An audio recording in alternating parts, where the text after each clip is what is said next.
The Late Night Alternative with Iain Lee on Talk Radio. We have ways of making you talk.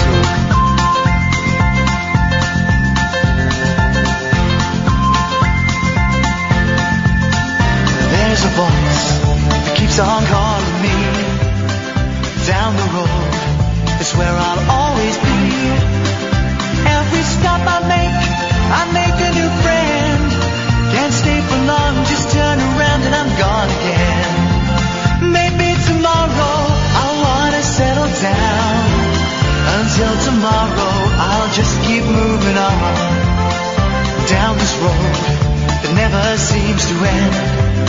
When new adventure lies just around the bend. So if you wanna join me for a while, just grab your hat, come travel light, that's old style. Maybe tomorrow I'll wanna settle down. Until tomorrow, the whole world is my home.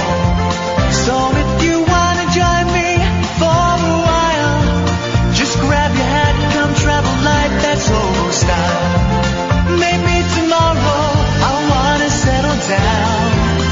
Until tomorrow, I'll just keep moving on.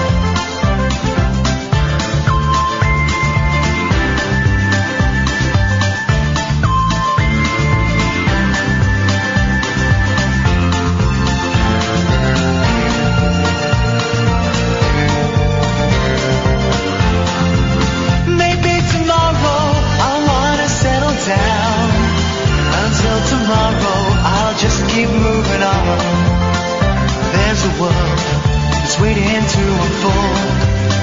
A brand new tale no one has ever told. We've journeyed far, but you know it won't be long. We're almost there and we paid our fare with a hobo song. Maybe tomorrow I'll wanna settle down. Until tomorrow, I'll just keep moving on. So if you wanna join me for a while, just grab your hat, come travel light, that's old style. Maybe tomorrow I'll find what I call home. Until tomorrow, you know I'm free to roll. Gosh, lost track of the Littlest Hobo, the song. That's nothing to do with the television show, because I was just DMing Ben Berman, who is the gentleman who directed the amazing Jonathan documentary that I saw last night, and I just tweeted him, said, "You fancy coming in one night?" And he's replied, "Yeah." So we're going to get him in and talk about one of the most amazing films that I have seen in a long, long time. What a day. What a day. Let's go to Liam. Good evening, Liam. Hello? Yes, Liam. How are you doing? Really, really badly, mate. I know I read your Twitter feeds about your cat. Yeah. I'm sorry about that. Thank you. What can we do for you tonight, Liam? Well, nothing really. I just wanted to offer my condolences to you. I don't want to go too much into it because I know it's an emotional time, but I want to make condolences to you. Thanks very much, man. I appreciate that. No worries. I know how it feels. Because when you've had them for that long, 20-something years, you treat them like your own child, don't you? Yeah. Oh, she was my little girl. But I can't talk about it because it'll make me cry. All right, no. But you're a very nice man. Thank you, Liam. No worries. I'll give you a phone back another time. Nice one, mate. Yeah. Thank you. What a nice guy. And here's the thing. Cynical old me was waiting for the gag, and it was just a nice guy. What a day. I don't want to talk about it because I'll cry. Well, I don't want to cry. But suffice to say, worst day in a long, long time. It made even worse. So the builders have come round today to put in a new bathroom. Okay, that's fine. They were like, I've been up since 7:30. And then they left, and then I was leaving to come to work, and I went in the kitchen. I went, there's a bit of water on oh no, the kitchen's flooded to the point where I opened drawers, and there's like an inch of water in the drawers.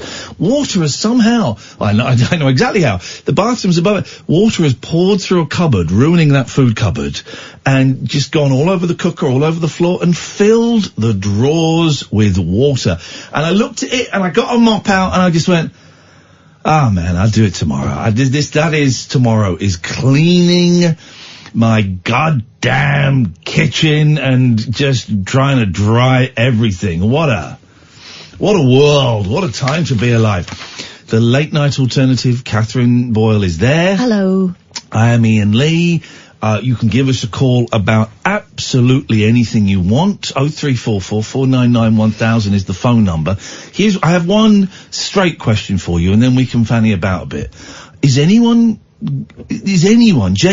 Are you genuinely going to miss Andrew York or Andrew Windsor, whatever his name is? He's not Prince Andrew anymore. He's just Andrew. He's just a bloke now that he's stepped back. Has he?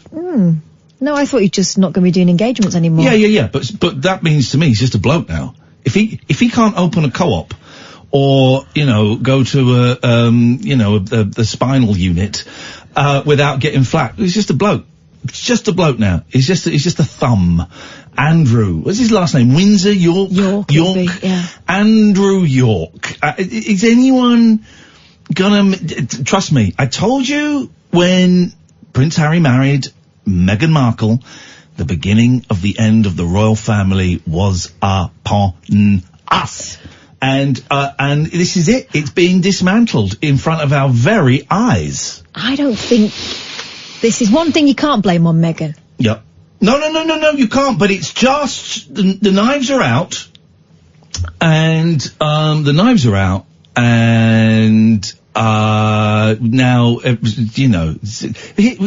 stuff that they would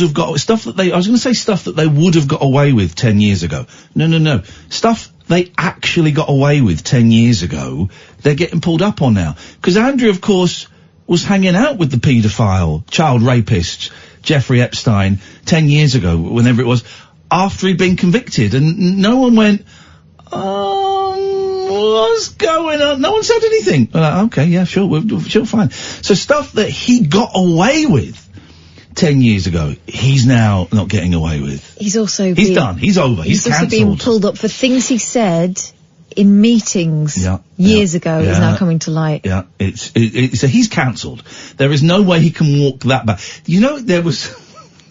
There was talk, genuine talk apparently, of him doing a second interview to clear up the mess of the first interview. Yeah, that's gonna work well. I wish he would.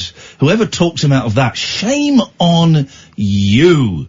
I want to see the sequel. I'm not even seeing the first one yet. I want to wait till there's 3. And then, Derek Morris tweets me, is this really the end of the royal family, Iain? Yes, Derek, it is. Thanks very much for your concern. 0344 499 1000 is the phone number. Lena says, is he still taking money from the state? It's over, man. Andrew York is cancelled. Andrew, we'll have the house, we'll have the cheque, we'll have the fancy cars, you can keep the daughters. You are over, my friend. That is it. You are just a posh bloke now, with nothing behind. Once your mum goes, she's 93, the Queen, once she goes, well, Edward's gonna support him. How winkle. 0344. That is going to be a tense Christmas dinner. Maybe Meghan and Harry were right. Give it a swerve. 0344. You got to have a punch up after Christmas dinner. You've got to have a punch up when Grandad's asleep in front of, the Queen's speech. Let us go. 0344 499 1000. Good evening, Pete. Hello there. The Apprentice correspondent, Pete. That's right. No time for sentimentality here. We've got an update to get through. We've got an update. I want you to deliver it in the style of you know who. I want you to do the voice. He won't know who because he doesn't really watch the programme. Did you watch the whole thing? I did, yeah. Okay, so you've been watching it for a while. You know that one of the people in The Apprentice has a very extraordinary way of speaking. Almost like, I don't think he is foreign, but he's just so posh he sounds foreign. Oh, right, yeah. Okay, got it, yeah. Here we go. It's time now for our weekly correspondent update. Hang on a second. I did that last time. Another run up. I'm gonna have another run. Here we go.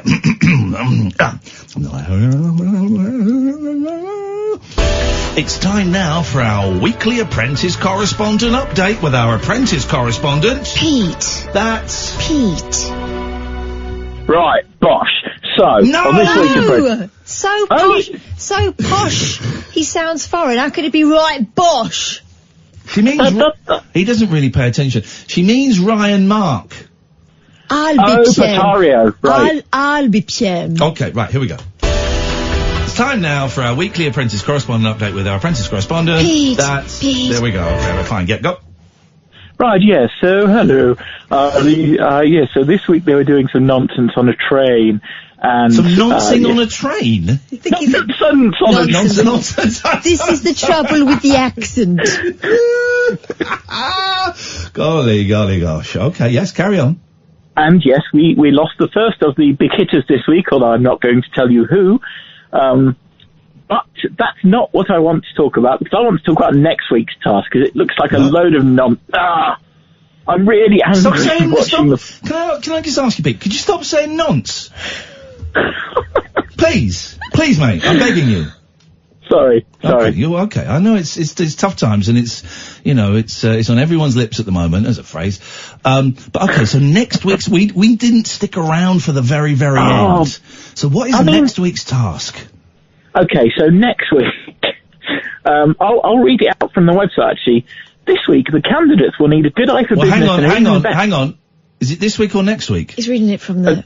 I'm reading it from the they shouldn't put temporal references in, because I used to do that job, but there we go. Well, maybe you could change it because you have a brain. And because you apparently used to do that job. I don't think this guy's ever worked. I've seen his Twitter feed. Yes? Go. Ouch. That was below the belt, but I am in mourning. Well, I've seen your Twitter feed, so... Anyway, So next week, the candidates will need a good eye for business and an even better ear, as they are challenged to become music managers. Oh, God, no. Each team must audition unsigned artists, choose which one to represent, and then head to a studio to create a new remix of one of their tracks. Oh, this is actually going to be excellent. This sounds like an excellent little twist. I like it. Do you think so?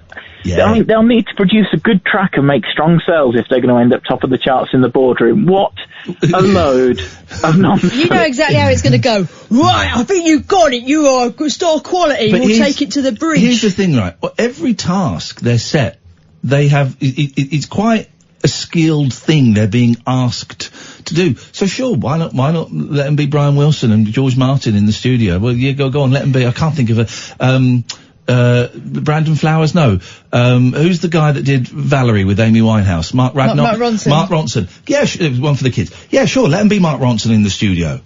I guess so, or Jonathan King, I guess... But Pete, will you leave it? You're obsessed. I couldn't resist did I tell you this? We talked about Jonathan King and how he was convicted of having sex with 14-year-old boys. I call it rape. Yeah. Because you can't give consent at that age. And we talked about it on air, on this show, 3 or 4 years ago. And you're right, mate. You let better out than in. And I'm sorry, I forgot I was on the radio.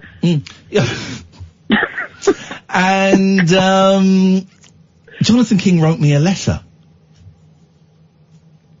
Oh, really? Yeah, he wrote me a letter here. We may have read it out. I've got it somewhere. I found it when I was moving. I don't know where it would be now.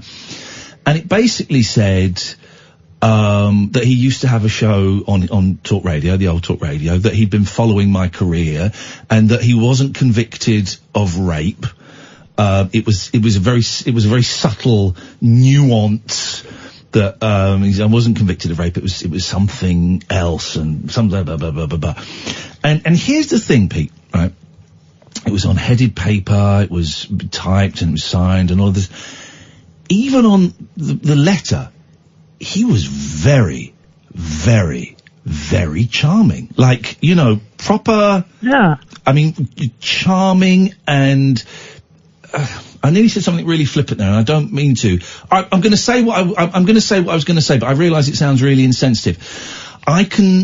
Reading that letter, I could partly see how he could get away with molesting so many young boys for so long, because if that's the charm I got from that letter, go on. It's the same thing with. I'm fairly sure I'm legally able to say it's Max Clifford. Yep. Oh, he's dead now. But yes, go on. Oh, of course he is, yeah. So, yeah, I mean, you know, he was apparently incredibly charming in real life. I interviewed Max Clifford on the 11 o'clock show, and I found him really, really creepy. Really? I found him really creepy. He made jokes that he had dirt on me.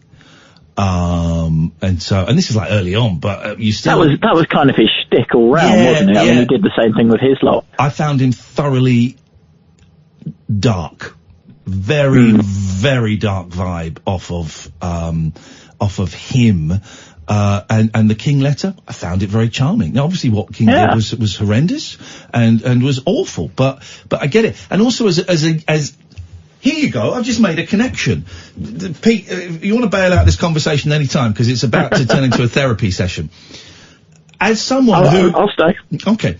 As someone who at 14 and 15 was involved in sexual encounters with men of King's age, maybe that's what that charm was. Maybe here's the thing, maybe he picked up on my vulnerability. Because I saw that letter as slightly threatening. Oh, really? A polite correction, just so you know I'm listening.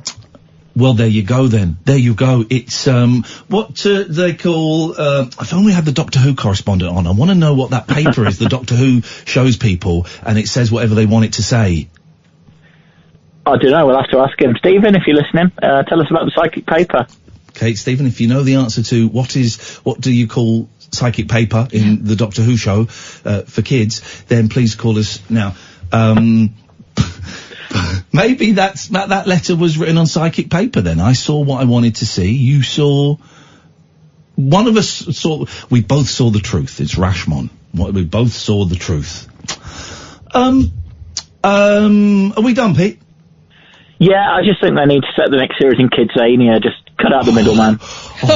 Kidzania! That was... The Apprentice in Kidzania correspondent update with Pete. Kidzania. Those Kidzania dollars are worth a fortune right now. 03444991000. This is Talk Radio. Take a trip into the alternate reality of late night radio. I think I'm in something like the Matrix, and so are you. The Late Night Alternative. Hello. With Iain Lee. Is there anybody out there? On Talk Radio. Hello. 03444991000. Is anybody actually going to miss Prince Andrew York? See, I can imagine people missing Prince Charles. I can imagine people missing the two boys. Mm-hmm. No one misses Edward. No one's seen Edward for years. Actually, he held a door open for me last year, but that's by the by. No one misses Edward. Not concierge job. Yes. And no one's going to... Do you remember when Edward was like an actor and a theatre director? Briefly, and yes. Stuff, yeah. Wasn't he in the Marines for 2 minutes? I think so, yeah. No one's going to miss Andrew. There can't be any Andrew fans out there. I mean, the press have always had it in for him a bit. Was Air Miles Andy, wasn't it? Well, because he's the spare, isn't he? Yeah. And because he was a shagger. You know, not to reference necessarily to what has been going on with Epstein, but he was famously a shagger with beautiful young women on his arm all the time. It was a playboy, and that was kind of a characteristic that was flagged up a lot. Randy Andy, when I was a kid. Do you remember when he got married? My school in Manchester, we did our concert that year for the parents was a recreation of the royal wedding. What? Yeah. Would you curtsy for Andrew York? In what scenario? You meet him. In what scenario? An opening of a spinal unit. Well, yeah, I do it for... You curtsy just for a bloke? Well, actually, I'd wonder what he was doing there today, wouldn't I? Why if he was doing a thing... This is a very No, but if it's a protocol thing, I would do it, because you're not curtsying to him, you're curtsying to the idea of it, aren't you? Wow, while you're down there... Jeez, you make me want to... It was a trick question, was it? No, it wasn't a trick question. Well, then just take my answer. You take Andrew. You've shown yourself up for what you are, a sycophant. No, I'm a subject of Her Majesty. Oh my God. And they are better. Oh my God. Than us. The royal babies are better than us. We know that. We know that Corgis? George, the corgis are better than some of us. We know that. I wouldn't bow for Andrew. I might give him a fist bump.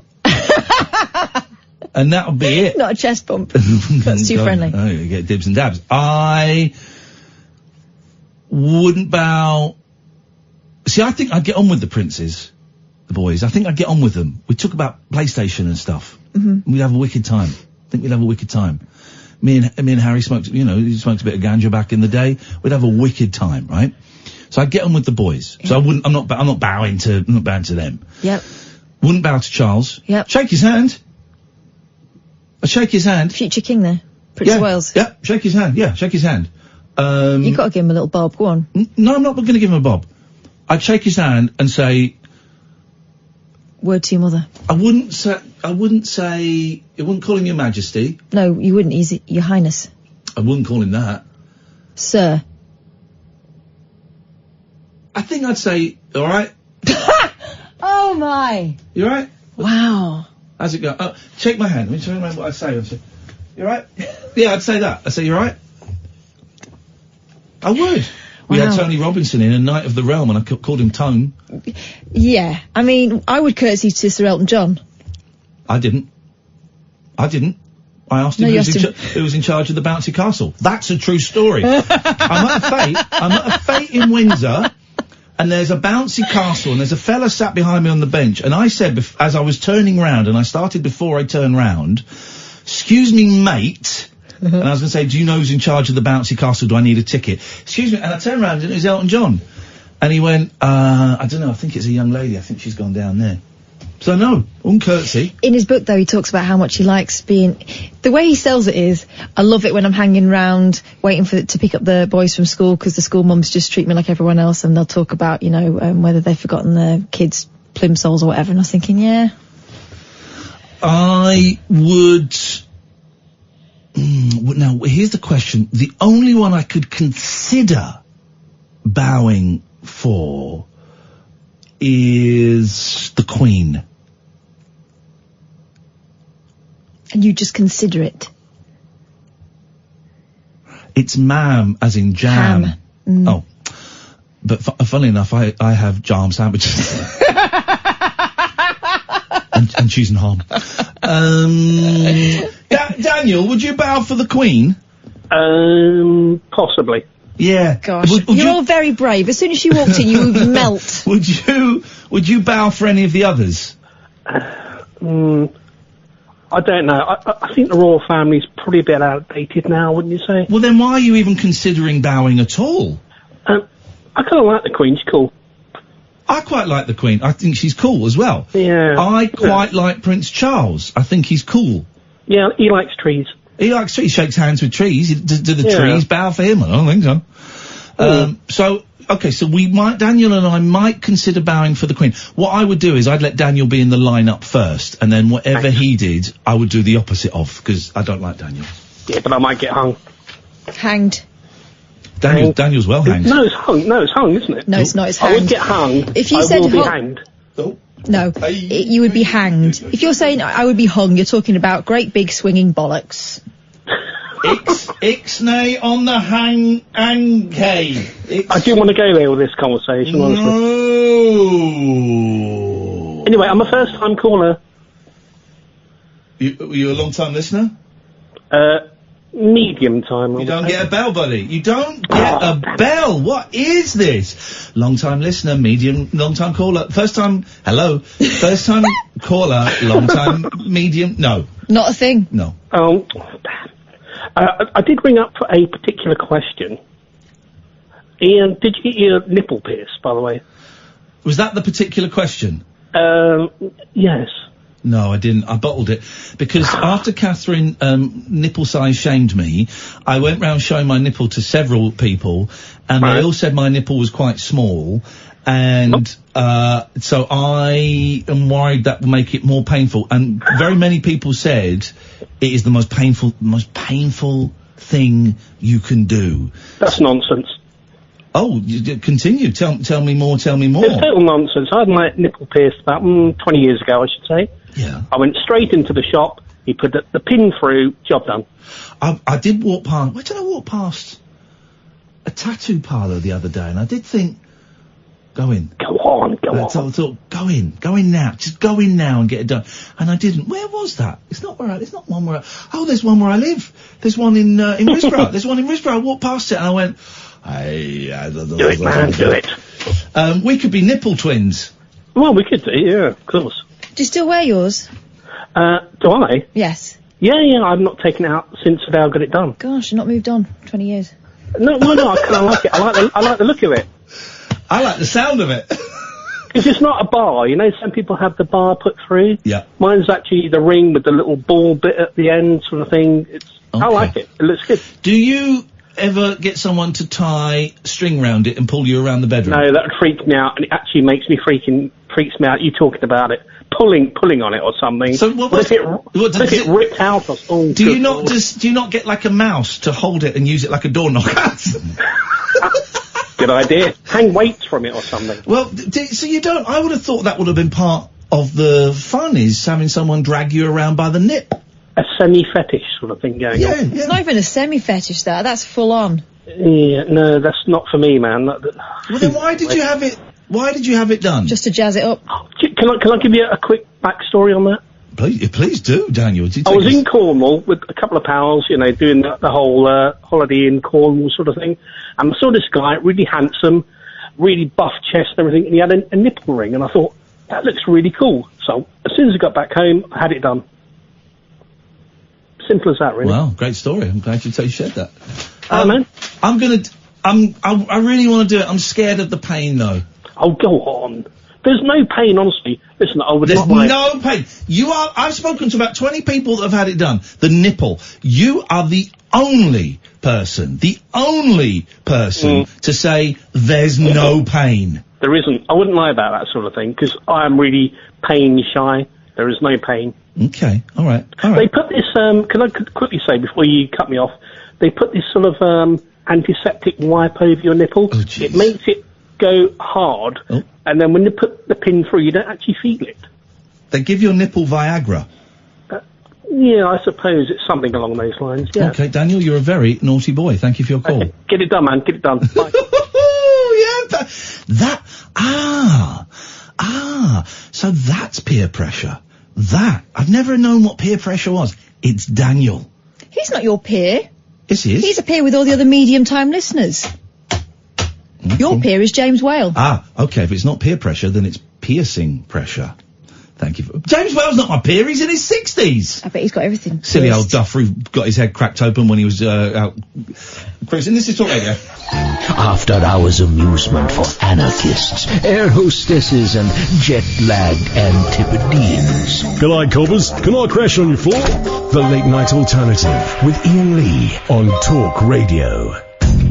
03444991000 is the telephone number. Alan, would you bow for the Queen? Yes, I would, definitely, sir. Would you bow for Prince Charles?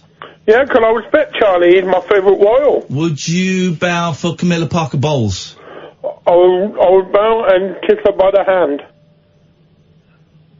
Would you bow for Prince William? Yes, I will. I will bow for Will, and I will bow for Kate. I will bow for Louis, George and Charlotte as well. Would you bow and nosh off Prince Harry? Yeah, Harry, would you? All right. So let me just go through that again. Would you bow and nosh off Prince Charles? Yes. Whoa! Would you bow and swallow... No, stop it. ...their privates? Prince William? I will bow but not swallow. Okay, right. Okay, well here's the question. I got a bit of a... Did you know about one of the royals anyway, about Sophie? Okay, go on. She launched the original Heart FM in the Midlands. What? She pushed past me once. What, for Countess of Wessex? Yeah, she pushed past me once in Windsor. Pushed past me quite rudely. She was heading towards the castle where she lived. So, it's like trying to get home, but she pushed past me. Would you bow for Andrew York? I'll give him a high five. Gosh. Wow. Gosh, that's almost as if you're condoning his horrendous behaviour. Well, this was before it all started when he made Fergie. It's all started when he made Fergie, of course. Remember when Fergie wet herself live at the royal wedding? I was 6 years old, so I'm probably too young to remember that. When I think of Fergie, I think of the famous hairdryer treatment. Okay. That's Alex Ferguson, calf. Flying boots. Fergie got sucked off in a bath in her toes. She was into shrimping, wasn't she? It was in the front page of The Sun, which is 50 years old this year. Hang on a minute. Who was the Texan billionaire that sucked off Fergie's toes? That wasn't Epstein, was he? He wasn't Texan, was it? No. I've been out called the divorce between Andrew and Fergie, didn't it? I think there might have been an inkling before. By then already, yeah. John Bryan.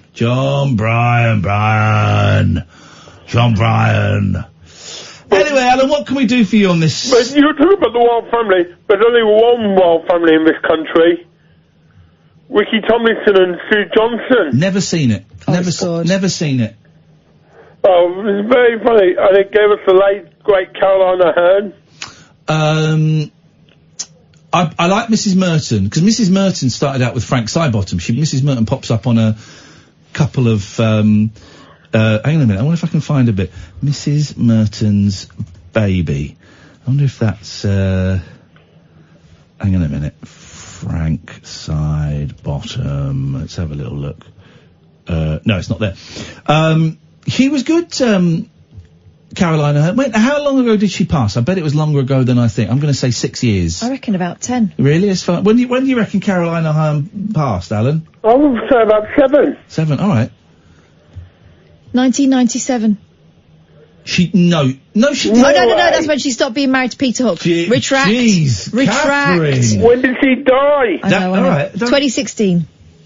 So 3 years. So I was closest. Gosh, I thought it was a long time ago. No, there we go. That's sad. Love. She was good. She was good. She was brilliant, actually. She was one of the best. We lost a good one there, Alan. Yeah, and we missed her commentary on Gogglebox.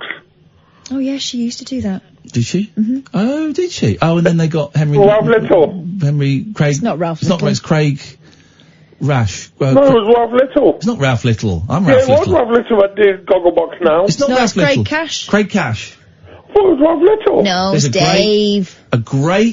I think it's Craig Cash series that I only discovered last year because it came out the same time as The Office. Early Doors. It's brilliant. Oh, it's funny. And it came out the same time as The Office, and of course The Office got all the attention, so it would have been about 2001. And I watched it a couple of years ago. Oh man, it is funny. It's funny, but it's also quite beautiful in places. Yeah, it's good. Have you seen that, Alan? What's that? The thing we were literally just talking about for 30 seconds. I thought we were talking about Gogglebox. No, okay. Alan, thanks very much for your call.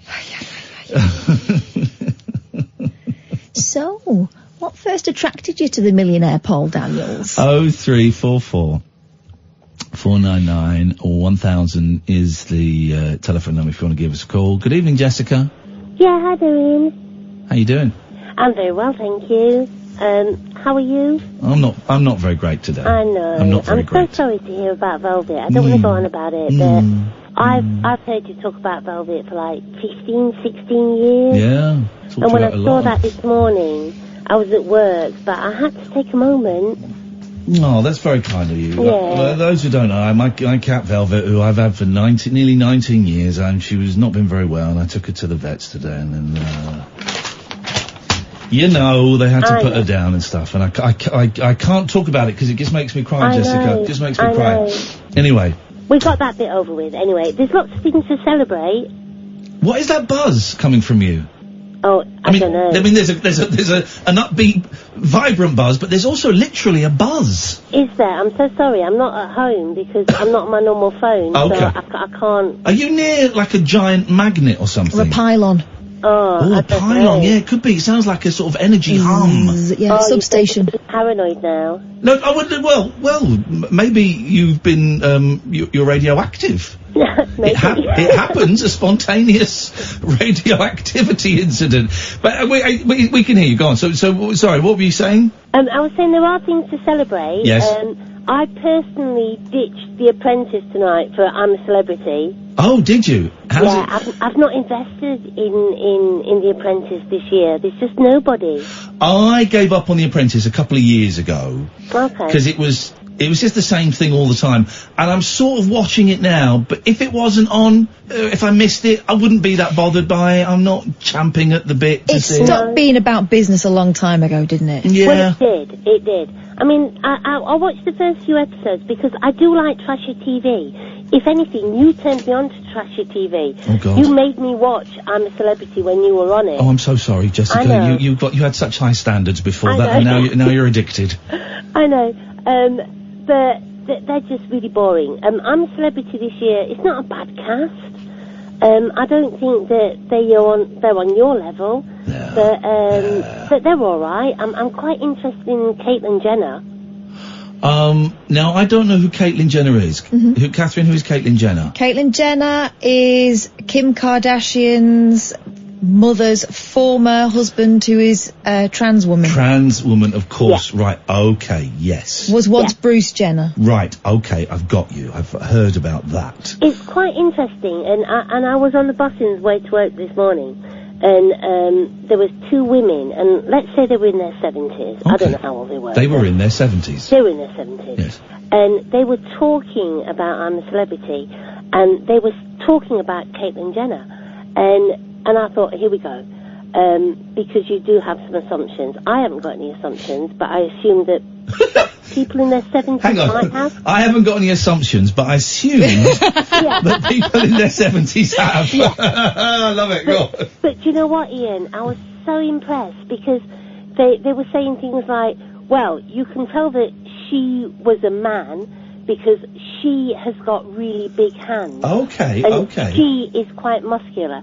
But never once in probably a 10-minute conversation I heard did they misgender her. Right. I was so impressed by that. That's progress. Whereas I listened to a podcast today where Caitlyn Jenner was referred to as it. Oh, I know exactly. Just John Gaunt. I mean, just the absolute transphobe. Horrible. Really horrible. Horrible, lazy, offensive language for the sake of being offensive. But he's just a thick idiot. The thing, I've not seen Caitlyn Jenner on this. I did watch I'm Caitlyn, which was about her transition, and I remember watching. Oh, I've got an idea for a show. Her on the Kardashians, and I am interested to see how she goes with the public over here, because from what I recall, she's quite conservative and quite old-fashioned in some of her attitudes. Yeah. She's transphobic.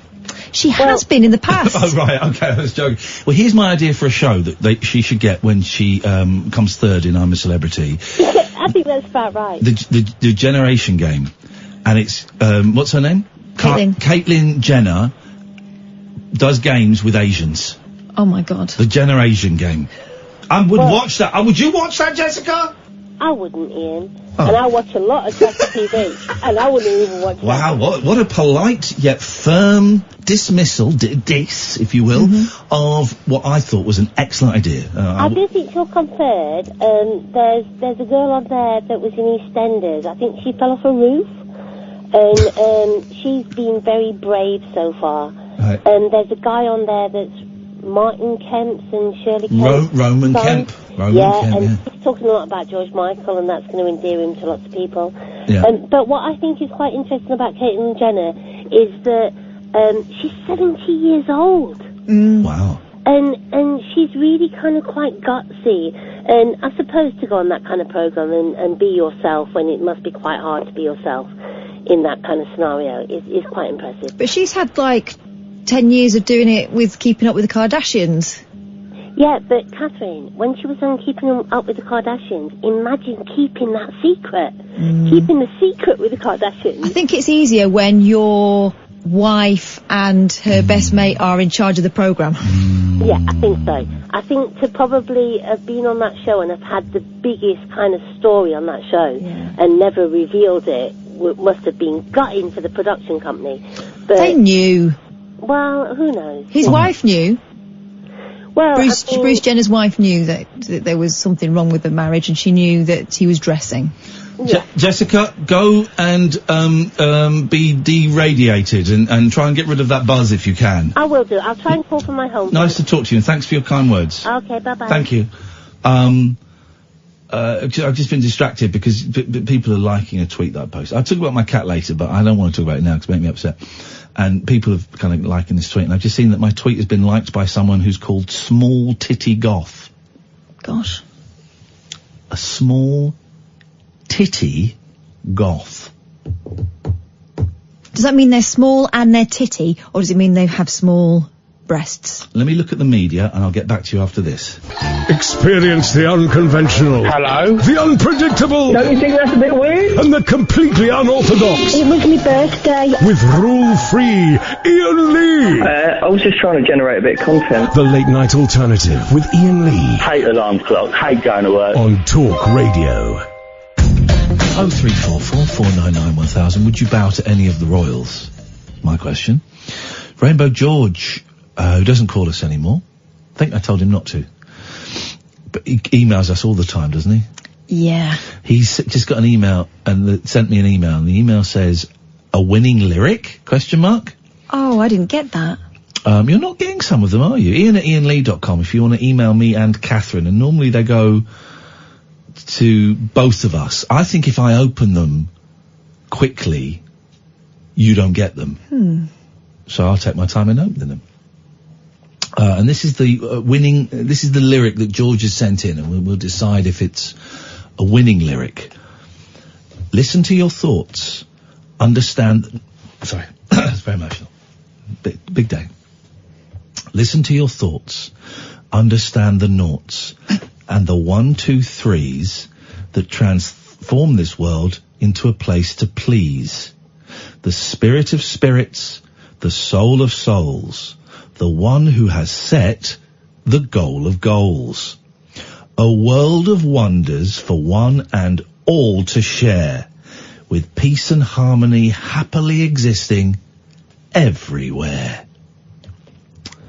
The answer to your question, posited as the subject of the email, the answer is no.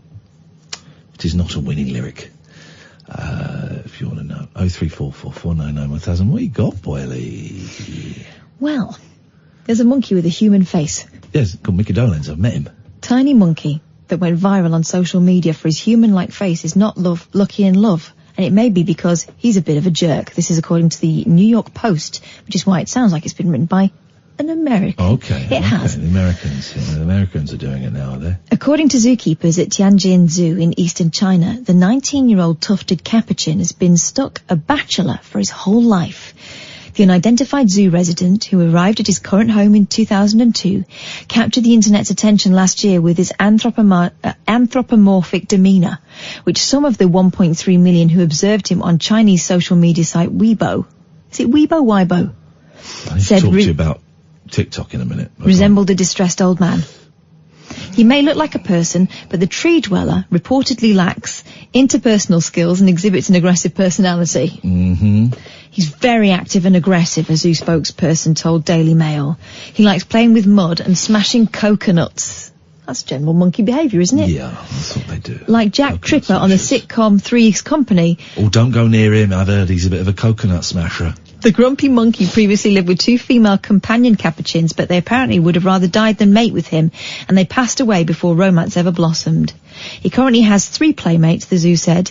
We brought 3 other Margarita Island capuchins in 2016, but they're not sexually mature yet. Right, okay, well, all right. It needs to be gross. So keepers are waiting patiently for some sparks between the loner primate and the new younger housemates. What did you say, the monkey, what did you say he was?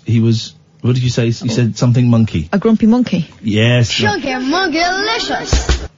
Is that it? Grumpy monkey. Oh, it's... Chunky monkey-licious. Can you not change it? I'm not on top form today. Come on. What did you say it was? Grumpy monkey. Please. Chunky monkey. Chunky monkey-licious. Okay. All right. That's Allegra taken from her album Poppadoms. Do you want another one? A better one. You want a better one? Chunky monkey-licious. All right, you're going to like this one. This is right up your alley. I will be the judge of that. Vibrating sex toy sparks bomb scare during classical... Bomb scare? That's what you said. Bomb! Stop. You say bomb like bum. No, don't. Say... Bomb. Bum. A bomb scare. A bomb scare. There's a Not a bum scare. There was a bomb scare because... Chunky monkey-licious. Okay. So tell us about this bum scare. If anyone has got any stories about bum scares, then I'm in. A bum scare. A suspicious vibrato sparked a bomb scare. Oh, it could be a bum scare. Is it about that news interview where an American gentleman farted? And blamed it on the phone. Blamed it on the phone. Suspicious vibrato sparked a bomb scare during a performance by the Vienna Symphony Orchestra before a buzzing sex toy was discovered in a concert-goer's checked bag. Oh, have you seen the pictures inside violins and cellos? Yes, it looked like beautiful rooms. They're amazing. Mm-hmm. They're amazing. Yeah. It's amazing. And it's amazing. It's amazing. Except mine was full of like spiders and rubbers and that. Oh, what are you putting Johnny's in a violin for? No, not Johnny's. Erasers. Okay. I remember one of us got told off for throwing a pencil down Stuart Blair's tuba. Did you ever have smelly rubbers? Did you collect smelly rubbers? Yeah, of course I did. I was a girl. Yeah, what did they smell of? There was a nice one that used to smell of cake. Yeah, there was a cake. I had a cake one. I had some that were kind of see-through, and they weren't very good for rubbing out. They just used to rip your paper, but they looked great. They didn't really smell. I had one that was like a milk carton, but it smelt like mini milks. Did you ever have smelly rubbers, Anthony? Is this me? Hi, it is. Hello, Ian. Hello. Did you ever have smelly rubbers? I did. I've had a couple of different types of smelly rubbers. There was the smelly rubbers I had at school. Yeah. The ones that look like burgers and that, and then obviously babies. Burgers. Smelly rubbers. Okay. And rubbers of flavours. Basically, Ian, I was just wanting to ring up, right? Because I was listening last night, and I was too angry to ring up, right? Yeah. You are brilliant, man. You do such a brilliant job, man. You're class, and I hope these divvies don't ruin it. Listen, I know what you're saying, but the thing is, Catherine is contractually obliged to be here, and I do my best to drag the show up, despite her being, as you say, a divvy, ruining the show. Oh man, I've got a proper nervous, really. Don't be nervous. It's just the three of us having a chat, man. I've got total butterflies, like, you know. It's weird, isn't it, phoning up a radio station? It is. I am aware that there's like loads of people ringing, like listening to us now, and I can assure you, there's literally not. I've seen the figures. But so you've been listening for a while? I've been listening for a long time, Ian. Long time. How long? Just since you were on Talk Radio, I've been listening. Beautiful. I didn't even know you had I'm proper nervous. I didn't know you had a talk show until I seen you in the jungle, you know. Oh, there you go. Oh, well, then it paid off. That was one of the 3 reasons that I went in the jungle, so that people would know what I was up to, and they might come and find the radio show. Very funny. The first 2 weeks I came back on air after the jungle, it was just 13, 14, 15-year-old girls phoning up and giggling. Do you remember that, Kath? Yeah. Just giggling, and it was great fun, and I was a little bit sad when it ended, but also I breathed a sigh of relief. It meant we could carry on doing the show, but yeah, there was a lot of that. Are you watching the jungle this year, Anthony? I've been watching it during the daytime. I kind of prefer the show that's on afterwards, the one on. Oh, Extra Jungle Camp or whatever it's called. Yeah. I kind of prefer that, like. But after like a few days, I get into it a bit more once I get to know the people. It takes a while, doesn't it, for it to kind of kick in and get up to speed. I didn't watch it last year. I don't think I'm going to watch it this year. It feels very peculiar, and also the Extra Camp. I should be hosting that. You know what I'm saying? But you know, I should be hosting that. I should certainly be a guest on it. They won't even have me as a guest. Do you know when you were off last week? I had a feeling that you were actually sneaking off over there. Yeah. But, well, last time when I went to the jungle, I wasn't out going off to Wales to write a book. Yeah. That was it. That was. I lied to everyone. Yeah, it was good. It was good. That. So what? So you've got a book coming out, right? No, I haven't. Well, that's when I was going to Australia to do the jungle. That's what he said. Even my boss didn't know I was going. My boss's boss knew I was going, but my boss didn't know I was going because we couldn't trust him. That was the excuse for going there. That was the excuse. Because you're not allowed to tell anyone. No, you're not. The newsreader cornered me one afternoon near the coffee machine. Yeah. She went, he's gone to I'm a Celebrity, hasn't he? I went, don't be daft, he's writing a book in Wales. And when it all came out, she called me a terrible name. Yeah. I was surprised to see you on there, to be honest, because I hadn't seen Motor here for years. No. So that's probably because I've also had me massive problems with substances. Like I'm actually still in recovery. I'm drug free-ish. Like I'm still on methadone. Yeah. Okay. But I don't use street drugs anymore. Brilliant. But it's That's hard. great. It is hard. It is hard. I never went the methadone. Well, you were using heroin before, yeah? I am crack. Yeah. I'm not saying that to embarrass you or shame you, but just some people won't know that methadone is a drug that is prescribed to get you off of heroin, and I know loads of people that did that still do that. And I'm really grateful that I didn't have to go through that, because I've heard that methadone withdrawal is really tough, man. It's a tough one. I've been to residential rehab twice. Yeah. To get off the methadone, and I've ended up back on it. Honestly, you know, I've been on methadone since 2004. Oh man. It's called a maintenance script. It's the stupidest thing ever. Yeah. It really is. I mean, and I didn't get encouraged to detox. They just keep giving you your script, and you keep getting your methadone. And it's a stupid thing, maintenance script, like, it really is. But at the same time, it saved me life, like, you know what I mean? But, well, there's lots of people you could talk to. You could go to the meetings. You could speak to your GP. There are specialist drug places that would be able to advise you, you know, about coming off methadone and stuff and being clean. If you want to do it, I know it's difficult. I'm not in any way downplaying how difficult it is, but if you want to do it, there are ways to do it, man. I think I need to go back to residential. To be fair. All right. Maybe look into that. I mean, I'm still a bit like starstruck, yeah. Come on, get out of town. It's only me. Honestly, I think Anthony, I'm gonna have to cut you off now because I've got to go to the news. But I've really enjoyed this call. I hope you give us a call again. I'm gonna I've brought the ice here, like, nice one. You're a class, keep it up, like, you know what I mean? Thank you, Anthony. Nice to talk to you. What a nice guy. And methadone is a tough old thing to come off. 0344 499 1000. This is Talk Radio.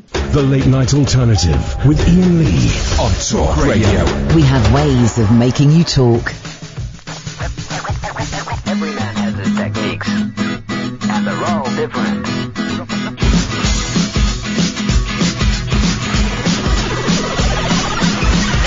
You're not normal, why don't you sing R&B?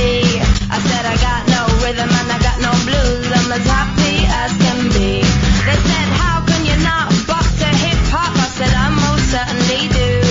Did you not see me dancing the other night like the girls on Channel U? Yeah, I can wind down low, be like the girls in the video. But for me that's much too slow, because I prefer rock and roll. I say yeah,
word nonce is trending. It was number 1 earlier. It's down.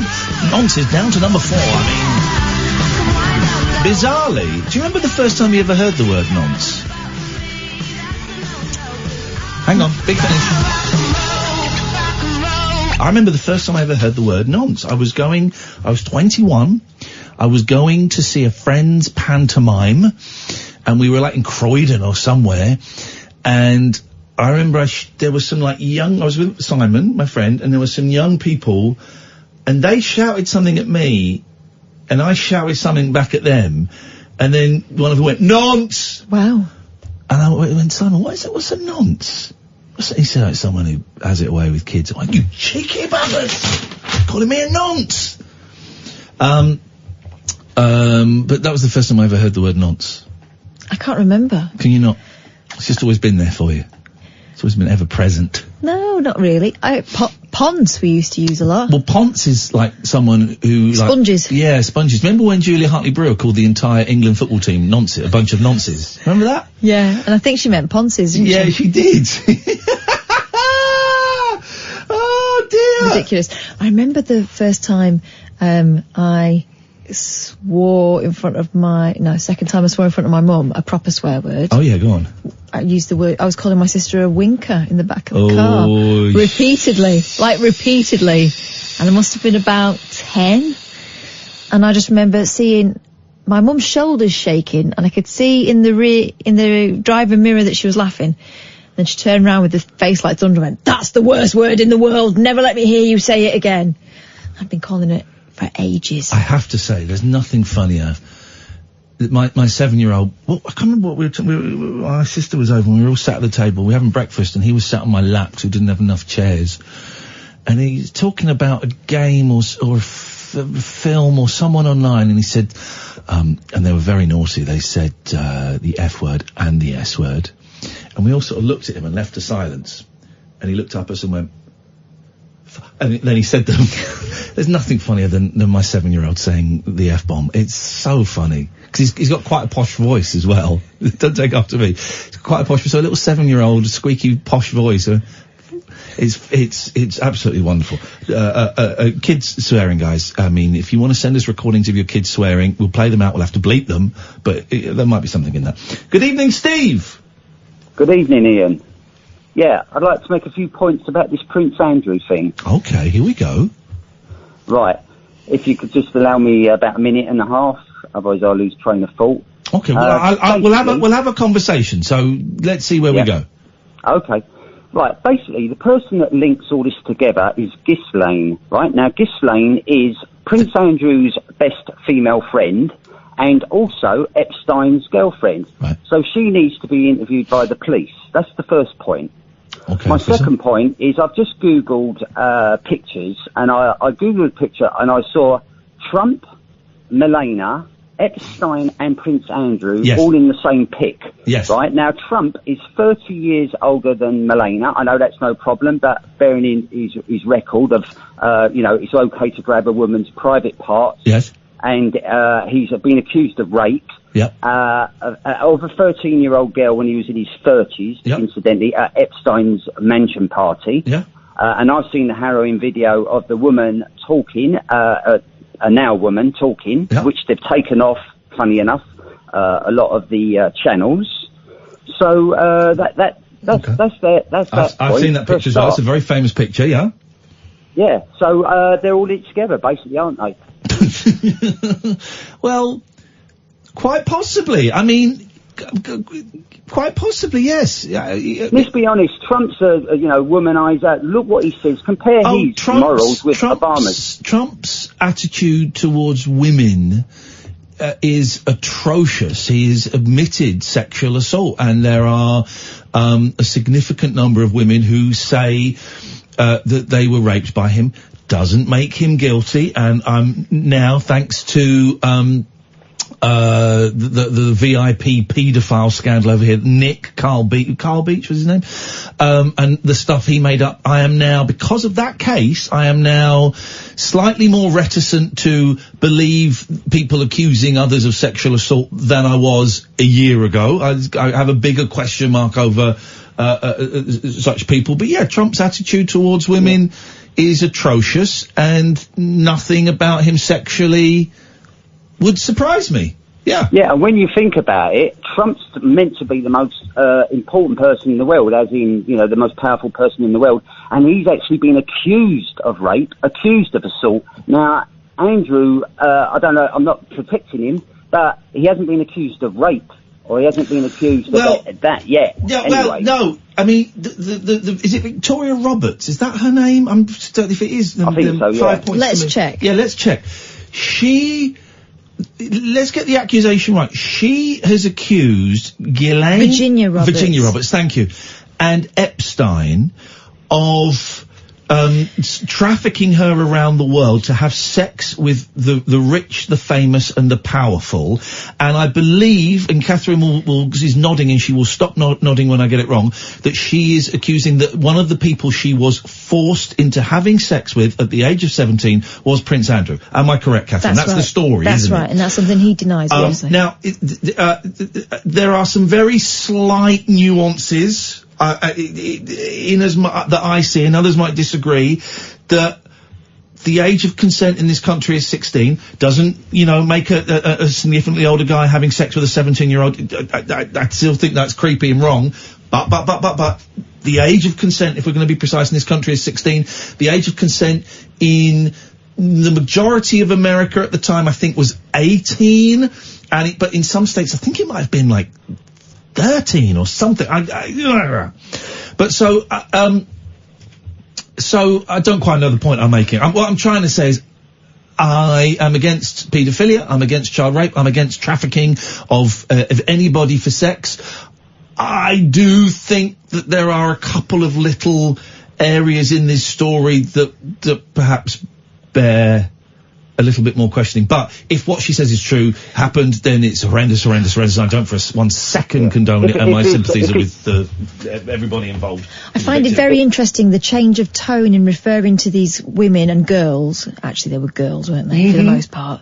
Yes. Is that now they're being referred to by a lot of the tabloids as sex slaves, rather than teenage sex workers. To me, a sex slave is when you and your missus go, right, this weekend, you are mine, I'm tying you up. That's a sex slave, right? Two consenting adults going for a little bit of the old BDSM. 13, 14, 15, 16-year-old children are not sex slaves, they are rape victims. Could I just make another point? Of course you can, Steve. Yeah, if it's illegal, it's wrong, right? But there are girls, let's be honest about the Rod Stewarts of this world and all the people in the 70s. You think how many, they used to call them groupies, didn't they? Let's just hang on a minute. Let's just park Rod Stewart to one side. Rod Stewart's not involved in this story. I'm sure Rod Stewart has led a thoroughly decent life. So let's just park Rod Stewart. Let's put him in the attic with the train set, the model railway, and leave Rod Stewart out of this. But yes, rock stars would have had groupies, and I'm sure a lot of those groupies were 14, 15-year-old girls. Yeah, I'm sure. Yeah, that's what I'm saying. So this is going to go on and on. But I believe this is you'll call me a conspiracist, but I think this is a thing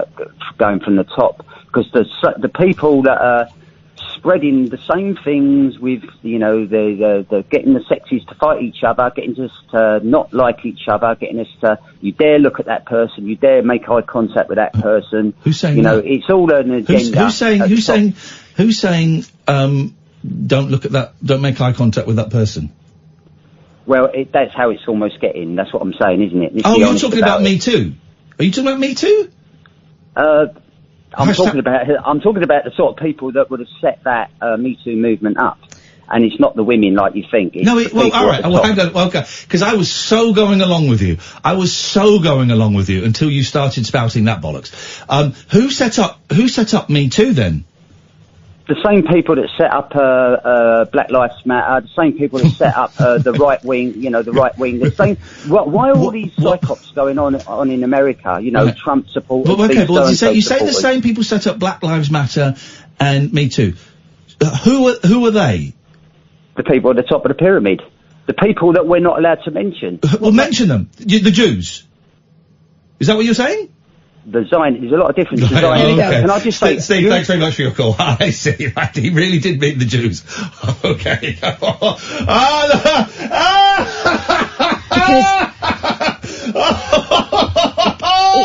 It couldn't possibly be a woman with a genuine gripe, could it?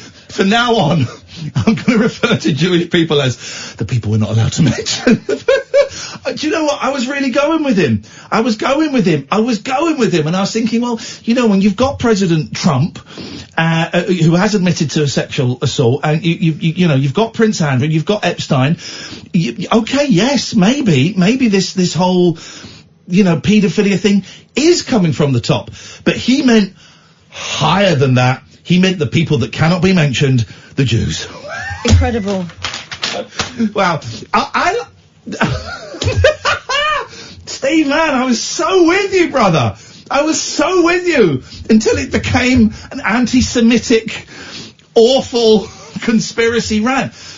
Why could it not be that Black Lives Matter was set up, and I don't know who set up these things, but was set up by some disenfranchised African Americans who were sick of seeing people who had the same colour skin being killed by police and the police getting away with it.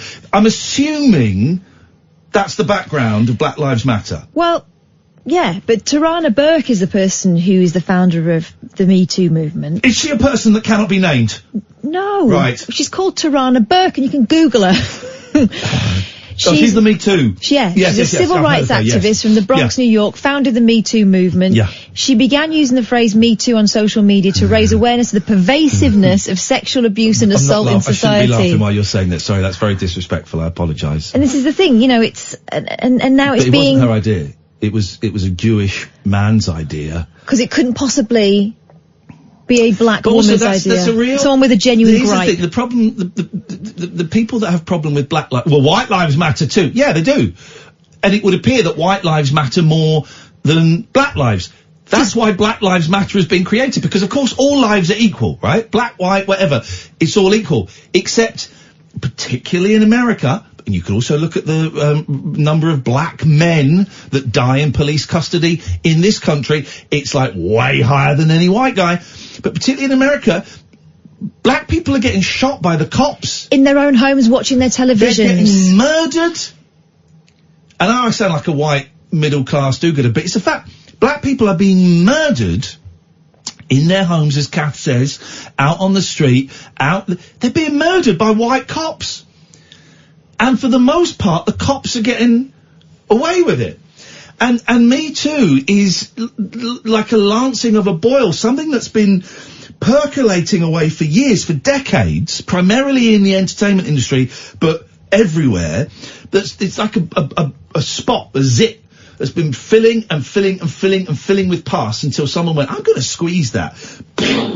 And all this stuff came out. Now, what Black Lives Matter doesn't do is it's not saying white lives don't matter. It's not saying black lives matter more than white. It's saying we're all equal. But at the moment they don't feel equal. And what Me Too isn't doing, it's not saying men you can't go and chat up women. It's not saying men you can't look at women. What it's saying is you can't rape women. You can't... it's saying lots and lots of things. There's lots of things. Go on. You can't say to a 17-year-old head girl when you're there to give a motivational talk about how everyone can achieve and it doesn't matter where you come from. You can't get her in a corner and ask her exactly how she came by the title head girl. Which is what happened to you. Uh-huh. It's what happened to you. You cannot, as a man... I mean, you can also go into arguments about gay women as well, but primarily as a man, use your gender, your sexuality, your authority, your height, your strength, whatever, to sexually intimidate women. Doesn't mean you can look at women. You can even, in correct situations, say, hey, it's a really nice dress you're wearing. You can do that, and you can talk to women, and you can chat women up. If you need this explaining to you, I would suggest it's you. Yes. If you don't, it's not you. And you won't be offended because you get that, because you're not an idiot. Yeah, you can't even, the thing is though, you can't even look at women these days. Yes, you can. You can. Yeah, but you can't even chat them up. Yes, you can. Yeah, but you can't even force yourself sexually on them without their consent. No, you've never been able to. You've never been able to. You're not allowed to touch them without their consent. You're not, that's all it's Me Too is just reminding people of the blinking obvious that we apparently we've all seemed to have forgotten. Most people aren't getting upset about it. Most men are not getting upset about it. Damn, and the ones that are getting upset with Me Too, and the white people that are getting upset with Black Lives Matter, you've got to wonder why they're getting upset. What part of their privilege, what part of their lifestyle is being impinged on by something that is only out there to cause good? It's not there to cause harm. It's not there to belittle. It's only out there to cause good. So what is your problem with being told you can't go up to a woman and slap her on the arse? What is the problem of being told, of being reminded that it's wrong that so many black people are shot by cops? Because, right, here's a news flash. This thing of you can't say anything these days, they don't like it anymore. We never liked it. We never liked it. And now women are saying so. And that shouldn't be problematic for you. Shouldn't be, unless you like going up to women and grabbing them up by the titties. Yeah. When you're not, you know. If you wouldn't like someone to do it to your mum, your daughter or your wife, don't do it to someone else. Steve, I was with you until the people that cannot be mentioned. Wow. Darren, stay there. That's the laugh I needed today. Thank you, Steve. 0344 499 1000. This is Talk Radio. Dead of Night Discourse for disco queens. I'm related to Jed Wood and Dolly Parton. Dairy farmers and distant fathers. Yeah, whatever. The Late Night Alternative with Iain Lee. Doing lots of things that we don't know about, we can't control. On Talk Radio. Yes, great. 0344 499 1000. Can I just say, I have a real troubled relationship with Twitter. It's mainly a-holes on there, and I blocked a guy yesterday, a guy called Seth, who I muted 6 months ago for just treading that line a little bit too firmly on one side of being an a-hole, being rude. And then I blocked him last night. Him. I say him. Him in inverted commas. Really thoroughly unpleasant person. I should have blocked him a long time ago. And there's a few others, you know, the people that are mean and are horrible and stuff. But I, tweeted today that my cat Velvet, who has been with me for, well, it would have been 19 years. I can date it, March the 27th, 2001, she came to live with me. I remember because we watched 9/11 together later that year. That was a tough start. But, she came, she was 2 years old, and she came on March the 27th, so I've always kind of just said her birthday is March the 27th, I don't know exactly. And I had to take her to the vets today, and I had to have her put down, been with me nearly 19 years, and she's been fine actually, she's alright. She's alright, she's getting on my nerves, so I'd say, come on, I've had enough. She's got really, really thin, and just the last 3 or 4 days, 4 or 5 days, she's not been eating anything. She'll go up to her food, she'll lick it, and then she'll leave it. And it just dawned on me last night, oh my God, she's not shouting at me. She used to shout at me when she was hungry. Really? I thought, oh, she's not shouted at me for about 4 days. This is not good. And she's very wobbly on her feet, and last night she was so thin, man. I mean, so thin, I've never seen anything like it. And her legs were a little bit manky where she's not been cleaning herself. And I thought, oh no, this is not great. And so I had a little chat with her last night, and we agreed that we would go to the vets today. And I phoned up, and I was tired because I had the builders come round at like 8, so I was up at 7:30, so I'd had 4 hours sleep. And I took her to the vets, and we were having a little chat. And in the end, I said to the vet, is it time? And he went, yeah, I think it is. Oh, it's going to make me cry. And so they put her to sleep, and I was there holding her and stuff. And oh, it was the saddest thing. I love that cat. And so I tweeted it. I haven't got any pictures of her on my phone, but the only picture I've got is me in bed with her sniffing my eye. So I tweeted, you know, this has been the end of that. And, Miss Velvet. And I've not had one mean comment. I've read all of your comments. Thank you. Too many to reply to. Dermot O'Leary wished her well. Reverend Richard Coles blessed her. He's been liked several thousand times. I've just had nice comments. Loads of people have lost their pets of about 20 years this week. Loads of people. And just really, really nice comments. And it makes up for all the a-holes, all the dicks. It's just, and I've read all of them, and I sort of have to keep dipping in and out because it just upsets me too much. And I can't.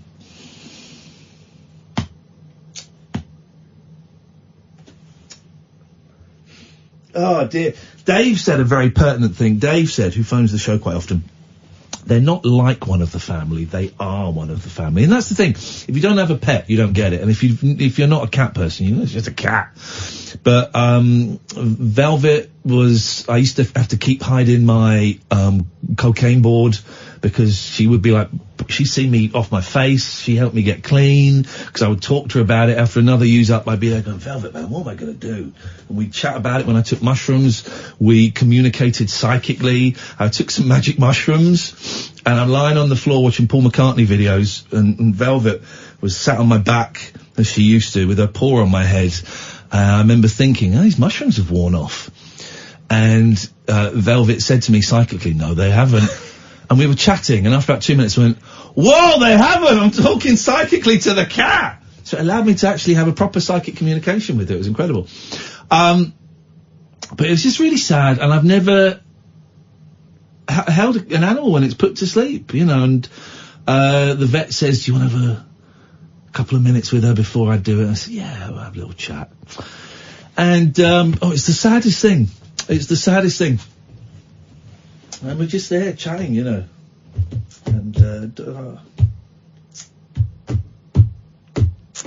You were so lucky to have each other. And it's horrible. It's horrible. It's horrible. And I didn't get her stuffed. Didn't do it. Part of me really wanted to say, he said, well, we have some options now. She's lying there. And he didn't mention stuffing. He said, well, you can take her home if you've got somewhere you'd like to bury her. I thought, well, bury her? Sounds like a lot of work. He said, or we can dispose of the body for you, or we can get her cremated, and we can give you the ashes. And I didn't say...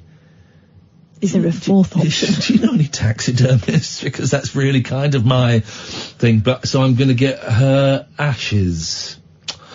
And, Jesus. Oh, it's horrible. It's horrible. 19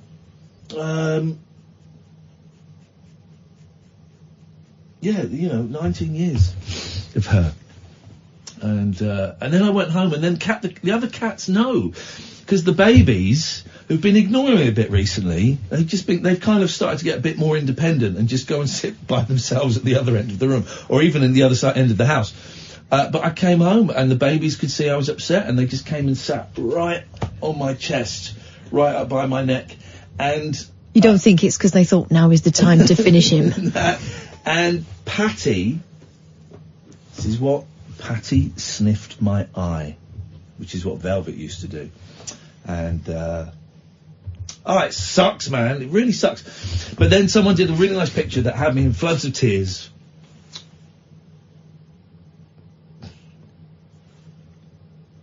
Said I wasn't going to cry. It's all right to cry. I know it is, but all I do is cry on this bloody show. Everyone's sick and tired of me crying on this show.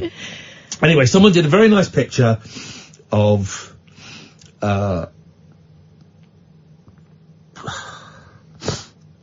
it sounds really silly, of me and Velvet just sat together. Oh.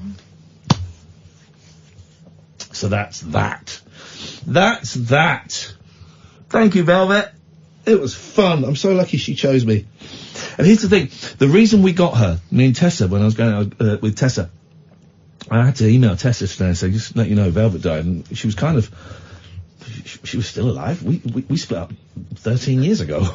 What? But the reason we got her is because she lived in a pub near Old Street in London. I can't remember what the pub was called. It's not there anymore. It's a club, I think, now. And she was one of two cats, hence the name Velvet, and the other cat was called Guinness. And Guinness was a little bit older and a bit bigger. Velvet was always a little bit small. And Guinness would bully Velvet, which was fine, but then the couple were having a baby, and so I got her as a rescue cat. Best 40 quid I've ever spent in my life. And when I went round to get it, the woman was very heavily pregnant, and she was very sad to let her go and stuff. But it dawned on me, that baby that was in her tummy would be 18, is a young man or woman now, you know. That baby is now officially too old for Andrew York. It's, you know, there's a grown up person out there. Anyway, I was very, very lucky, to live with her.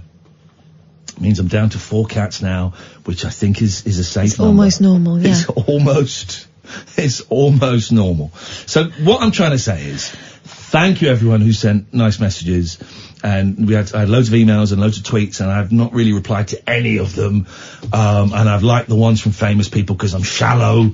But I read every single one, and you're very, very kind, and it's made up for Twitter being a shithole. Right, we got Darren, we got David, and we've even got Mo. 0344 499 1000, the late night alternative, weeknights from 10 with Iain and Kath. The late night alternative with that man, Iain Lee. There's no strangers here, just friends you haven't stalked on Facebook yet. Have never sent my picture to anyone who didn't request it. The late night alternative with Iain Lee on Talk Radio. Yes. 499 1000 is the phone number if you want to give us a call. This is the telephone number. Right, let's get on with this. Here we go. Yes. Darren. Good evening, Darren. Hi, mate. How you doing? I'm all right, thank you, Darren. What have you got for us tonight? All right. Well, you know, condolences on Velvet to begin with. All right. Thank you, mate. I appreciate that. How do we even follow that? What you just went through on the show. But thank you, mate. What I want to do, I just wanted to say, like, real kudos. I listen to the show, first time caller, not a long time listener. Okay, you don't get a bell for that. There's no bell. It's the mixture of compassion, like we call it earlier, the methadone user. Yeah. And then the way you treat these proper dips who come on afterwards. I have no idea who you could be talking about tonight. No, it's not Steve. It wouldn't be Steve. But the juxtaposition of those two parts of the show, I just love.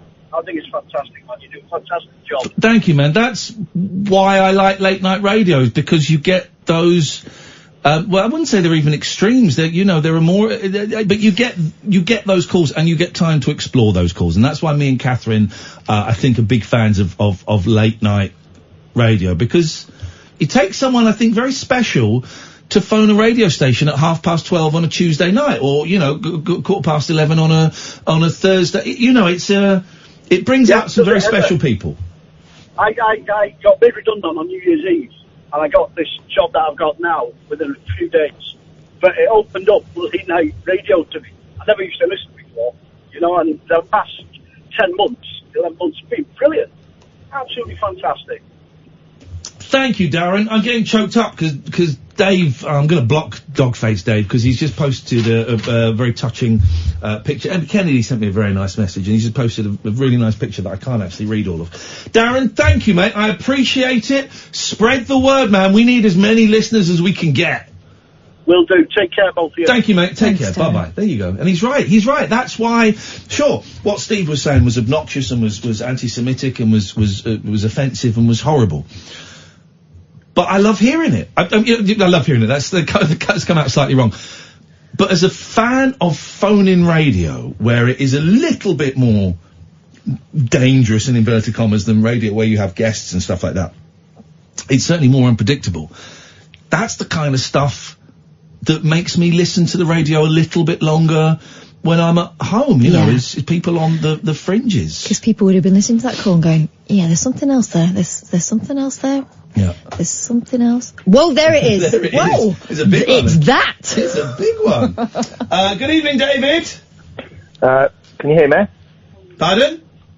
Can you hear me now? Is David there? Yeah, I'm here. Can you hear me? Hello? I think we've lost David. Hang on. Oh, we're not. Hello? Yeah. Hello? Hello? I'm here. Can you hear me? Oh, I don't see what. Hello? Sam, can you get... Hello? Can you hear I David? think we're having a problem on the phones at the moment. 0344 499 1000 is the telephone number if you want to give us a call. If only that would work on this call. Hello, Mo. How are you? You alright? No. Well, thank you for asking. Well, anyway, Ian, I heard you're like ITV presenter. Mo, So- do you know how to use the telephone, Mo? Yeah, I heard you're ITV presenter. I can't hear what you're saying. You're fading in and out. Put your mouth next to the hole. Alright, I heard you're ITV presenter. There is. So, like, do you know the ins and outs of I'm a Celeb? Do I know the ins and outs of I'm a Celeb? Yeah. So, do you know, like, who's gonna get knocked out? Who's gonna be Yes, in I know. there? I've seen this. I've seen the running script for this year's I'm a Celeb. Yes. Like, can you please tell them if you have any connection? Yeah.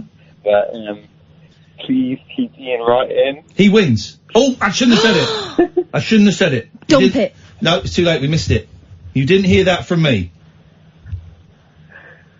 No, well, should be serious. Mo, I can't understand a word you're saying, mate, and you're as far out there as the anti-Semite. Let's see if David's line is working now. David, can you hear us now?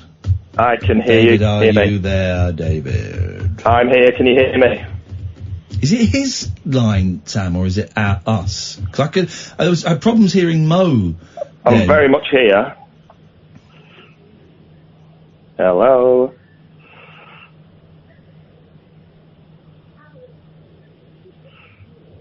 Hello? Hello? Hello? Are you there? Hello? Oh, hello? I'm trying. Hello. Oh. Hello. Hello? Yeah, it's very quiet. I might have to do when I get home. Hello? Hello. I'm still Hello, here. yeah.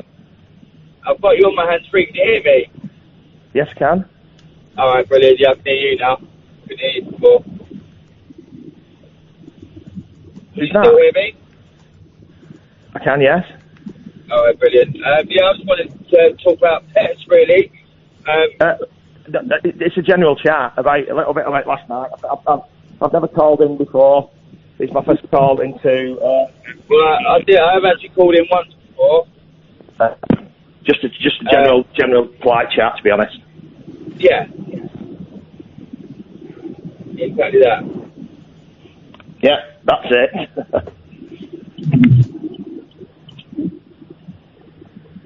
Hello? Hello, still here? Hello? Sorry, yeah, because I'm in the car, I can't tell whether the talking's dropping or not. Hello? I don't think it can be my kit because I'm using a really good quality Bose headset, and then I'm moving to an iPhone headpiece, and then I'm going to my phone. So there's a problem clearly with the. Yeah, I think it's my car, buddy. Because I've got your hands free in the car. Motorway. I think it's to do with that. To be honest with you, I can hear you really well. Yeah. Okay. Yeah, I've got the really good Bose noise cancelling headphones on, and they connect to my iPhone really well. So. So can I connect when I get home then? So I'll call you when I stop driving? Yeah. That's better. Yeah? Okay. Alright, buddy, I'll do that. Alright, no worries. Yeah, Kelly and I'm sorry to hear about his cat, in case I don't end up getting through or whatever. Yeah, it'd be nice to have a chat. Like I said, it's my first time calling in. I'm not ringing in to be an idiot. I'm ringing in just to have a pleasant chat and give some compliments, to be honest, so that's it. I think we've got crossed lines here, mate. Do you think I'm from the radio? It's Frank, innit? No, I'm not on the radio, mate. I've called in myself. I think they've put two people by the sounds of it. Have they? It sounds like it, mate. Who is that? My name's Danny. I'm just calling in, mate, just for a chat. Myself. And I'm ringing in for a chat, so we're connected. I screwed each other, mate. Jesus Christ. mad is this? How mad is that? You then? Yeah, I'm in Glasgow on a work trip, so I was just ringing. You're not very Glasgow region. No, I'm not. I'm from Lancashire. Yeah, I can tell that. My dad's from Lancashire. My dad's from... Where are you from? I'm from a place called Gosport in Hampshire. Like, far south as you can actually get in the UK. Without getting your feet wet. Done it. The cross lines, mate. Don't worry about it. Mate, crazy. Listen. What's your name, buddy? Lovely to speak to you, mate. Take care. And you, buddy. Take it easy, mate. It's funny. Bye. No rules nocturnal nattering for nightbirds, nurses, and Nosferatu. Right, cool. The Late Night Alternative with Iain Lee on Talk Radio. 0344 499 1000. Let's go to Danny. Good evening, Danny. Hello, Ian. How you doing, buddy? I'm all right, mate. How are you doing? I'm not too bad, thank you. I don't sound like a robot this time, do I? No, you sound all right. We can hear you, yeah. Fantastic. I've lost the robotic voice. I just phoned in, mate, to say commiserations about the old person. Yeah, thank you very much, man. Tragic news, mate. I've got quite a few pets myself, and yeah, it's not nice, mate. I keep on exotic pets like snakes, lizards, and that, and it's quite a frequent occurrence for one to fall off the perch, so to speak. So, you know, don't put snakes on a perch. They will fall off it. Well, no, they're good at gripping stuff, mate. Oh, that's absolutely true. I love a good snake. My boys are into snakes, and we went to for the youngest's 7th birthday party earlier in the year. We got there are these really good reptile people that they can come and they'll come and do a talk about snakes and stuff, and then you get to hold them. I love that. There's something amazing about having a big old snake wrapped around you, isn't there? It is amazing. Yeah, I've got a reticulated type myself, which is the largest snake breed on earth. It's just muscle, pure muscle. Absolutely. It's a bit of an arse, to be honest with you, though. I've got other types which are pretty docile, but it's absolute eating machine. Arsehole. Yeah, it's not very pretty. I rescued him and I was trying to tame him down and stuff, but...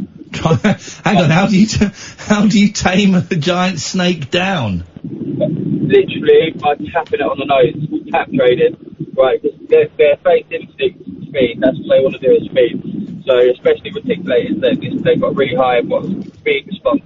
So when you open the vivarium up, feed them or to interact with them, they automatically get food. So if you tap them gently on the nose with the snake hook, every time you're not feeding them, they associate the tap on the nose with not being fed. There you go. Wow. Eventually, they'll click on, okay, I'm not being fed, but some are easier to tap trade than others. Yeah, wow. This one being there you go. My mum and dad's cat actually incidentally lived to 19 as well. Yeah. My mum and dad, yeah. Yeah, some of them do. No, it's in 1920 seems to be particularly old, although I saw a couple on Twitter today that made it to 23 and a half. Imagine. I've got a cat myself actually. I think on it. My other mum had kittens. She didn't have kittens. Her cat had kittens. Yeah, the cat would have kittens. Well, don't let the kittens near the snake.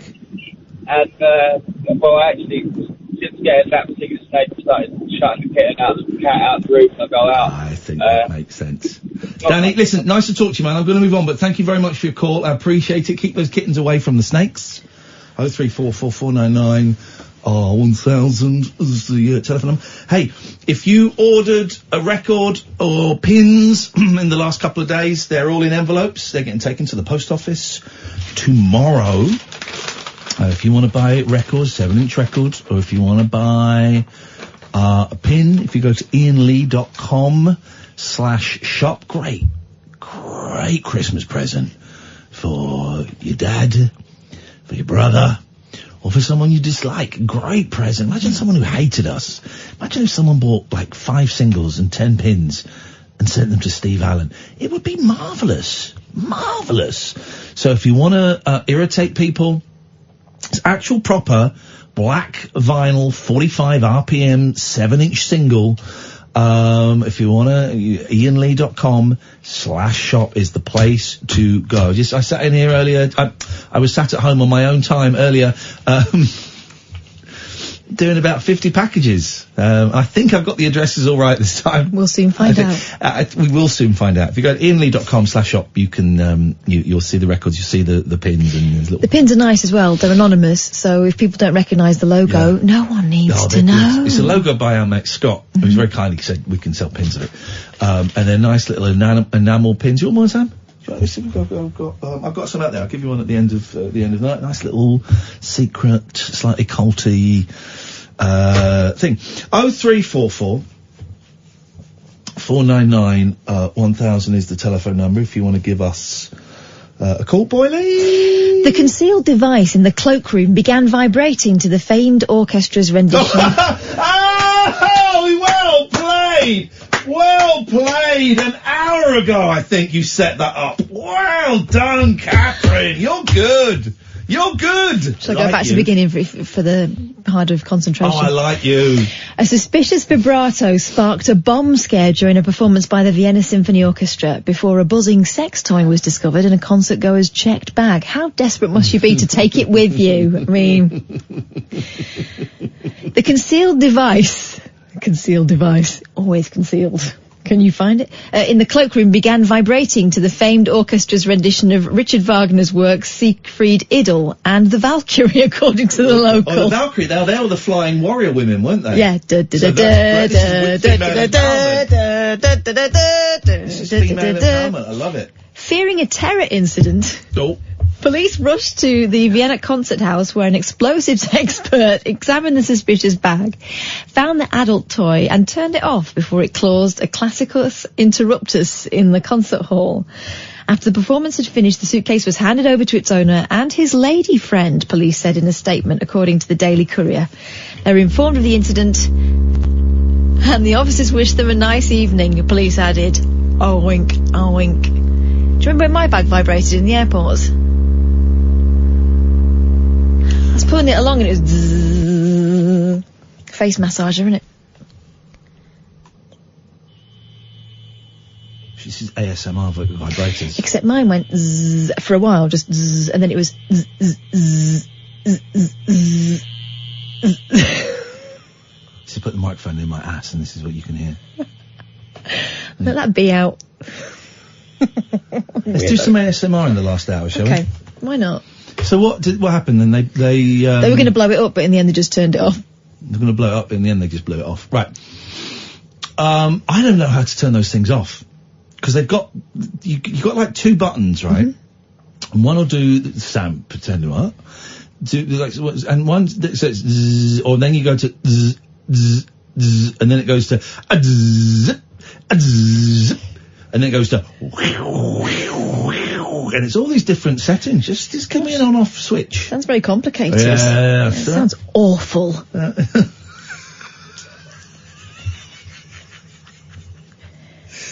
Wow. Doesn't it? You should horrific. You should write a book called Super MILF. I'd know nothing about these things. No, me neither.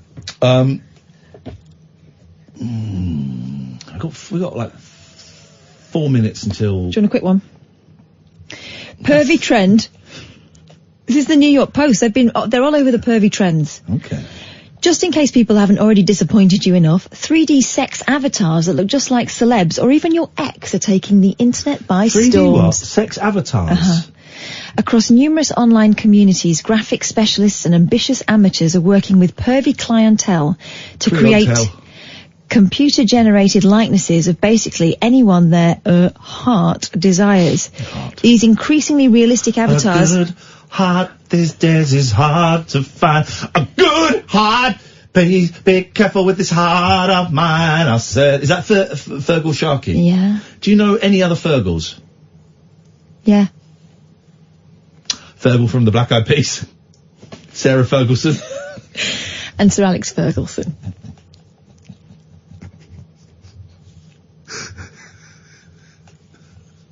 Wasn't one of the, Feargal, isn't there a Feargal in Father Ted? It doesn't count, not a real person. Do you know any other Sharkies? I do. Sharky and George. Yeah. As, Jaws 1, Jaws 2, Jaws 3, Jaws 4. Mm. Anyway. Sharkynado. Richard Sharkey, also known as Ringo Starr.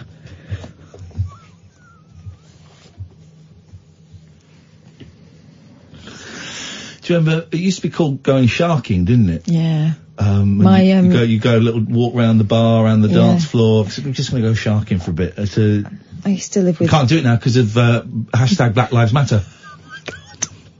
You can't pick up women because of Black Lives Matter. I used to live with 4 rowers, and that was their favourite little sign. If one of them was going on the shark, the others would put up a fin. Here we go. A sophisticated gentleman, very romantic. I showed Catherine earlier on some of the DMs I get from bearded young 25-year-olds men who want to bone me.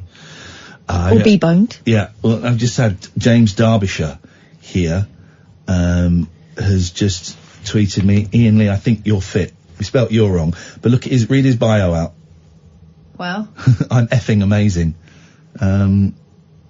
What should I say? I think you're fit. Let's kiss each other's willies. Just correct him with the you're, he'll like that. I'm just gonna ignore him. A good it's romantic though. Romantic these days is hard to find. He's Irish, wasn't he? Yeah. A good heart. That was it. It's more whispery than that. A good heart these days is hard to find. A good heart, love, the lasting kind.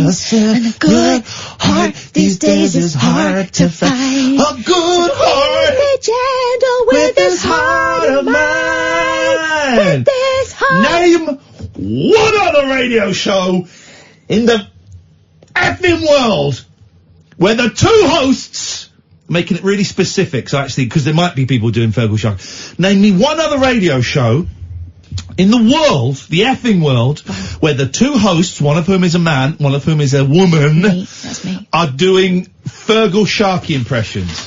We'll wait.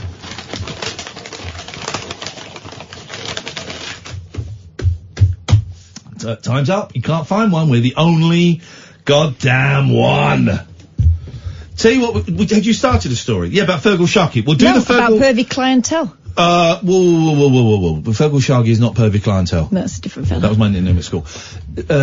Right, we'll come back to Feargal Sharkey's sex habits in a moment. 0344 499 1000. This is the late night very alternative. On Talk Radio. The Late Night Alternative with Iain Lee on Talk Radio. We have ways of making you talk.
Say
great. This is a tune. This is a tune.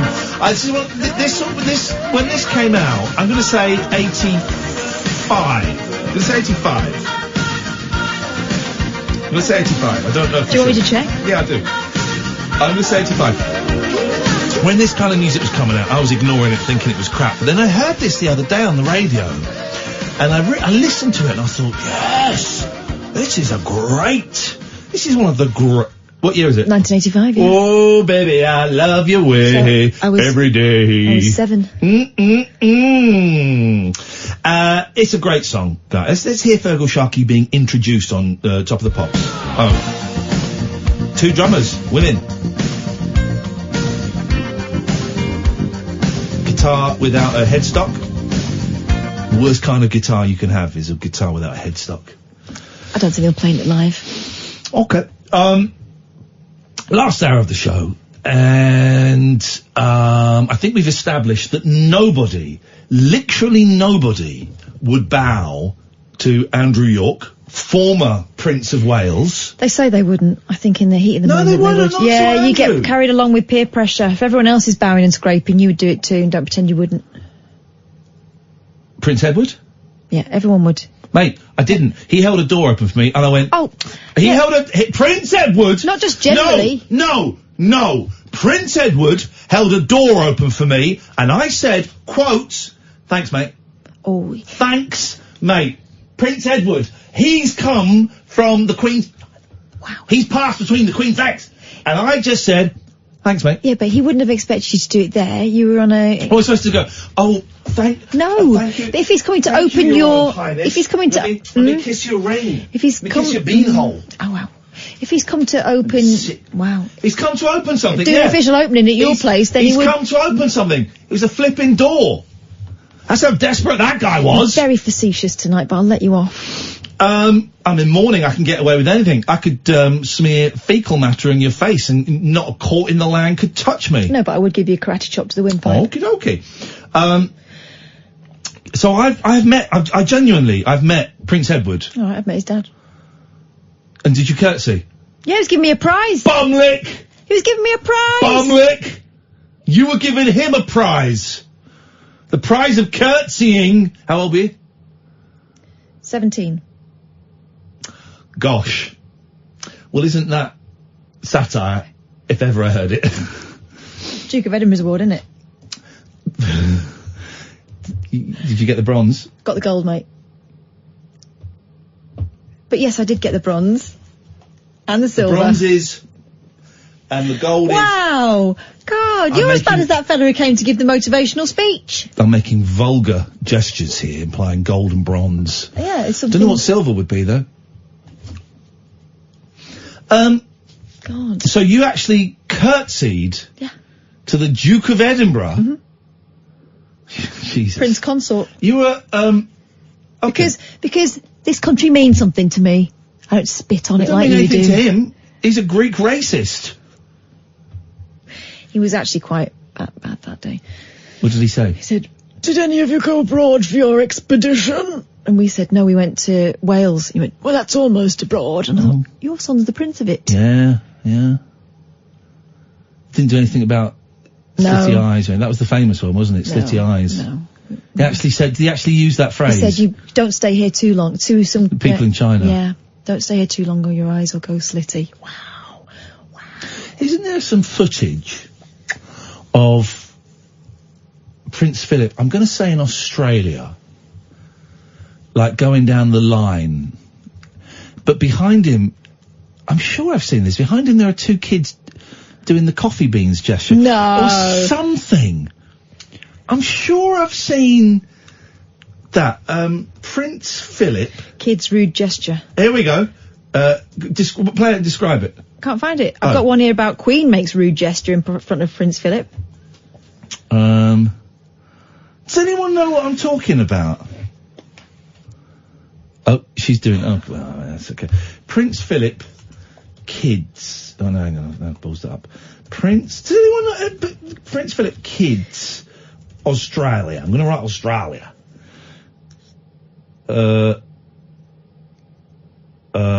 I can't find it, but it definitely definitely happened. It did definitely happen. Okay. My memory for this kind of shiz is very, very hot. Peter's just tweeted something that is actually libelous, and I'm afraid we have to report that. Gosh, thing is, Pete, we know each other. Me and Ian go way back. I don't have to take this sort of stuff from you. You're going to have to report that. Yeah, you're going to have to report that to the police. Really bad. And to Uncle Rupert. Let's go to a good Dave.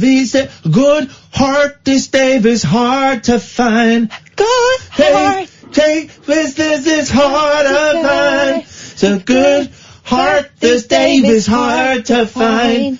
So please be gentle with this heart of mine. Dave, that's our introduction to Dave. Do it. I don't think I can go on now. Don't commit suicide because of it. It was just a little cheeky throwaway reference to Feargal Sharkey and Dave. That's all. Don't kill yourself. I have Feargal Sharkey facts. Here we go. Hang on a minute. Let me get the Feargal Sharkey fact music. Hang on a second. Here we go. Hang on.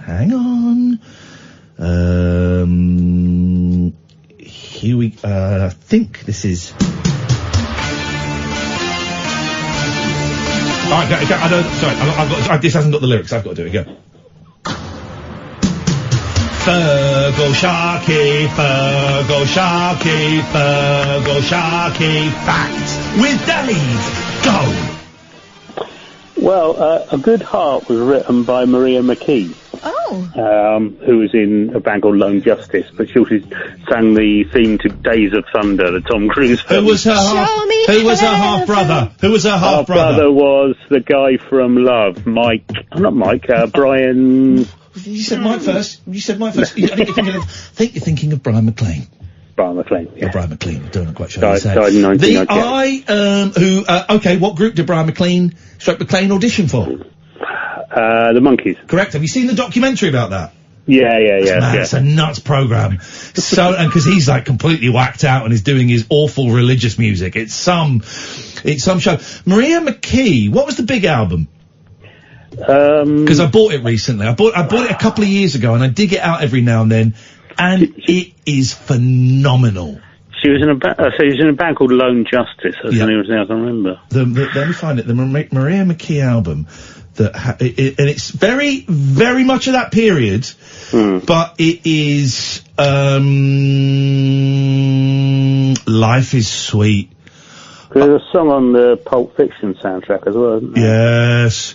Let's just dive in. No one's calling in, so hang on. Maria McKee, Life is Sweet. Listen to this. This is very, I played this to Kath once and she said it was rubbish, so she don't know nothing. Here we go.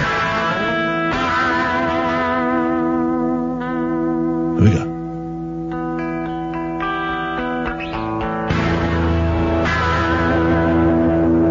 Here we go. 3, 4, 5, 6.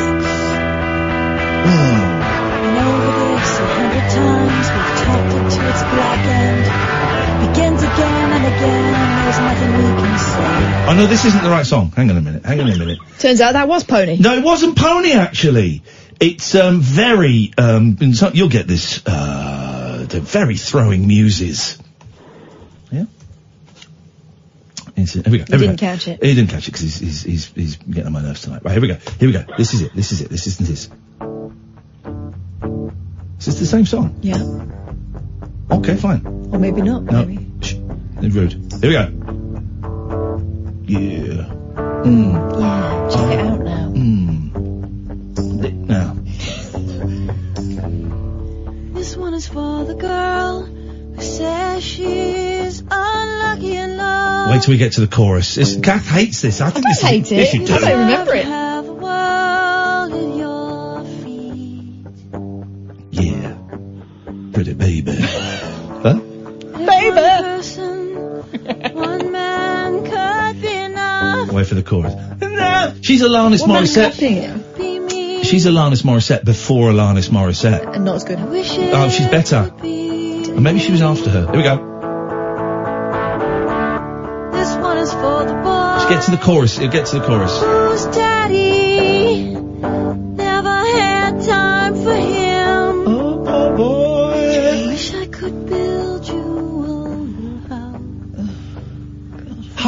find. There we go. Give you back your Here it comes. Here it comes. Here comes the chorus. You ready? Give you back all your summer. If I was producing this, it'd be drums that way. Life is sweet. Life is sweet. This is not the song I was thinking. Life is sweet. Okay, there was a good song. Right, you talk to Catherine. Dave, talk to my friend. Embarrassing, mate. No, it's not embarrassing. It's a great album. Embarrassing. No, it's not embarrassing. Dave, you talk to Catherine. I'm going to Google something. Okay, anyway, she wrote A Good Heart. Yeah.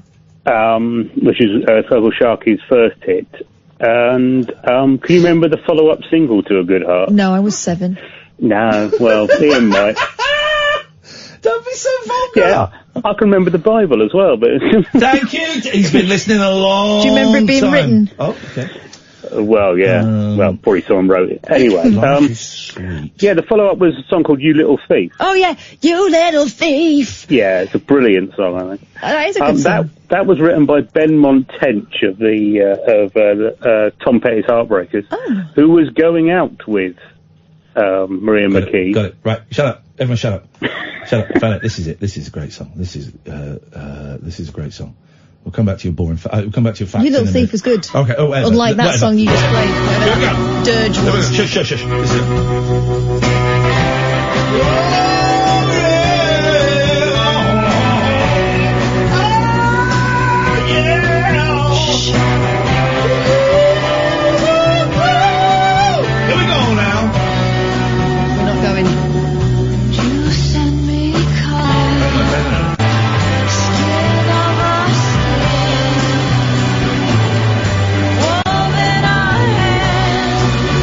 Jesus.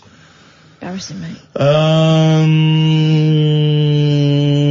We'll try one more, and then then you'll admit I was right. It's a great album. It's an absolutely. Apart from those two songs. Piss off! Oh! Here we go.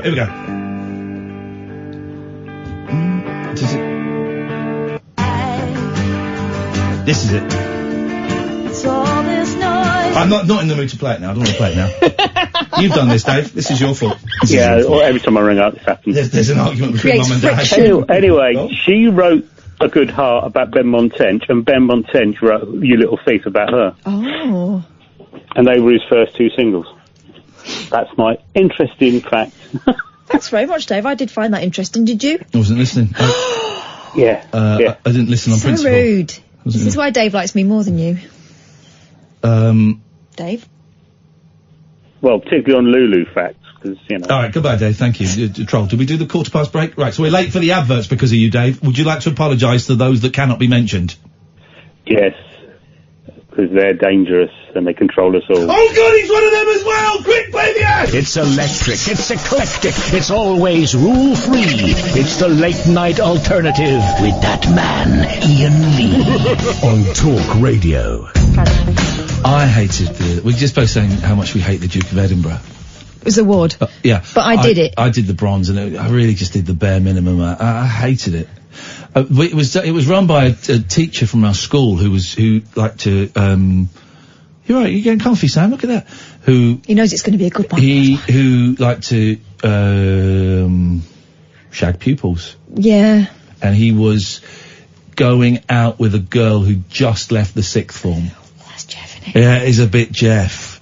He was probably, I guess, he was ancient at the time, so he was probably about 35. And, he was going out with a girl he was living with a girl who just left the sixth form. And it's funny, just as she left, they got together. Gosh, that's handy, isn't it? Very professional. Waiting all that time. Yeah, it was, but it involved doing, I just couldn't bother with the Duke of Edinburgh. I just didn't see the point. I don't like camping. Well, we learned a lot of things, like how to make sure you saw the teachers go off in the distance before you sparked up your first fag at the top of the hill. That was we'll get to the next one and we'll have another silk cut, I think it was. No, Marlborough Lights by then. Or, how to, avoid paying extra camp fees after you've been sick outside your tent by cutting the sod out and putting it in the bin. That happened. Wasn't me that was through the sod out of the turf. Throwing it, it left a massive divot. I hated I hate camping. I hate the Duke of Edinburgh's award. I hate... Wore the same clothes all week. Stank. I won't be able to have a shower from tomorrow. You can have a squaddy wash. No, because I've got skin problems. No, yeah, I'll have to get my... Bits and bits, innit? People just in my house and they flooded my kitchen. I know. Tomorrow, I'll deal with it tomorrow. Tomorrow I've got to go and collect tiles. Sort out my kitchen. The drawers are flooded. And pull them out and... I know what to do. Chuck it. I know what to do. I just can't be arsed. I'll help you. I don't want you to help me. Well, then stop moaning about it. Fair point. Fair point. Take it on board. And all of my news stories, I think, might have disappeared. Do you want to do some ASMR news? Oh, hang on a minute. I want to do this. Go on. Too many people. Wrong one. This. A parent. You're going to tell me you've done this story. Start and I'll tell you if I have. A parent who bought a new baby monitor says it was I haven't done it. Says it was a mistake after being met with a creepy looking image when they checked on their pride and joy. After posting a photo short for Photograph on Twitter, the image has since had more than 400,000 likes and 3,000 comments. Picture of my cat sniffing my elbows at 10,600 likes. As people congratulated them on their bundle of demonic energy.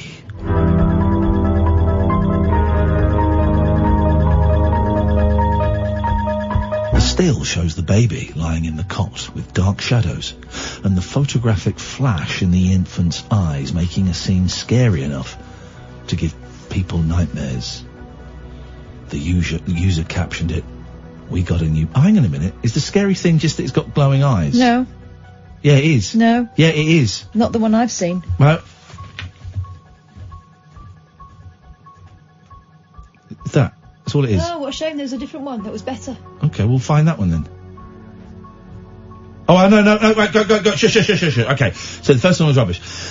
That's the same story. In an attempt to calm everyone down, the parent then posted a follow-up photo to show their son is nothing to be scared of in daylight, and failed miserably.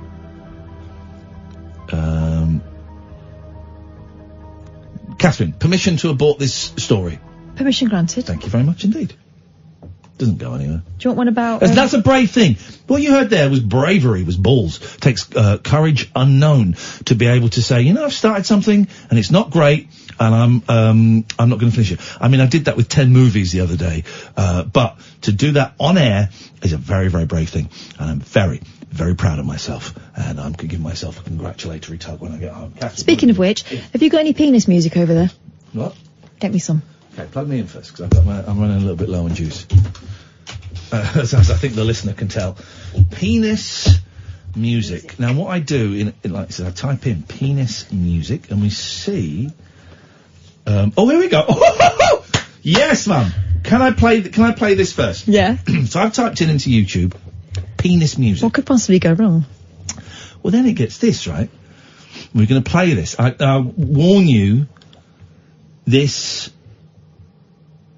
What we're about to do is possibly illegal. Oh, God, what? It's titled, "Grow 1 to 2 penis inches fast. Warning, she will become addicted." Potent! ! Subliminal warlock. Right. So let's have a... this subliminal audio potion... We saw it, don't worry. This subliminal audio potion was created to produce pure penis enlarging frequencies, subliminals, rife frequencies, biokinesis hypnosis, and much more to make you grow 1 to 2 penis inches very quickly. Is that different from a metric inch? Yes. Not a metric inch, an imperial inch. This is very effective. Listen daily and consecutively to allow the momentum of the potion to build up and produce significant results. This has had 750,000 views. Oh dear. 3,000 likes 274 dislikes, so it looks like it works. Headphones usage. You may listen while multitasking. Is that what they call it? Or doing other things, such as watching TV, studying, doing chores, or anything else, as long as you listen. Headphone usage is optional. Race, gender, language, karma, religious background, nor current residence have nothing to do with generating results. Question, please. Yes. Well, surely you need a penis to be able to grow it. Maybe not. You can grow Can one you to borrow two a friend's? Remember, we are connected to everything around us. The things you focus on will appear for you. All you need is an open mind, a willing heart, and a sincere desire to bring amazing things into your life. And always remember that positive thinking is essential to the success of your magical practice. I am now accepting requests that will cater to your needs. You must be very specific and clear when requesting your potion, or I will not be able to create it for you. Stand by, everyone. Results will vary from instant results to 6 months of consistent listening and will be worth it. Brackets, trust me. Please note that we don't advise use of the recordings while operating machinery. You should also ensure that any special audio features on your player are disabled, such as Dolby Surround. Using these audios should be a fun and exciting experience. If you're really not in the mood for them, skip a day. Keep in mind that the more you listen, the quicker the results will appear. Listen until you achieve your desired results. We do not practice witchcraft, white, black, voodoo, satanic, dark, evil, or religious magic spell work.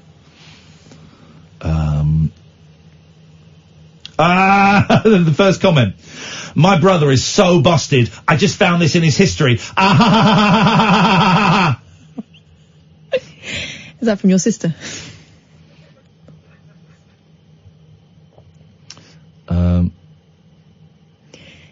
Okay. Okay, here we go. So we're gonna play this now. We're gonna play this. Here we go. So we're ready for big. Funny how quickly you found it. That's all I'm saying.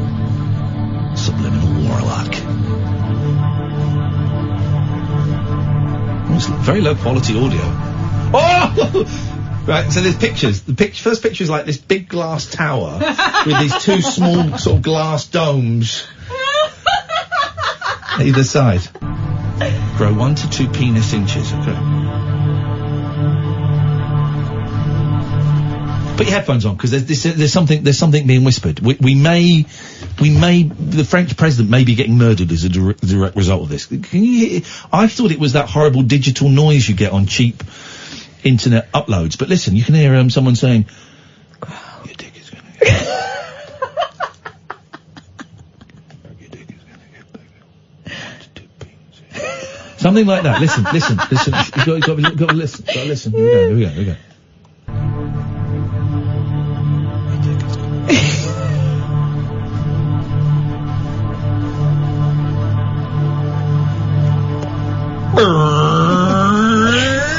Check this out!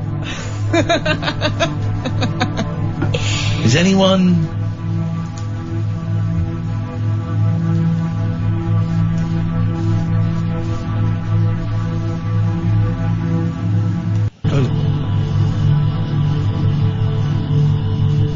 Let's jump to the end. Jesus. Gosh. But then, at the end it suggests videos you might like. Grow bigger testicles. Oh. Because now you've got a big willy, you want testicles to match. Get an elephant trunk-sized penis now. Not practical. Get the genetics of a giant. Grow taller. This is for you, Kath. Let's, I'm a perfectly good height. Let's get the genetics of a giant. Oh. This is Subliminal Warlock.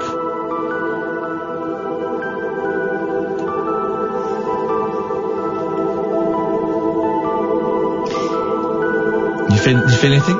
Hear any stretching? No, nothing. Nothing yet. Nothing? This is to make you taller.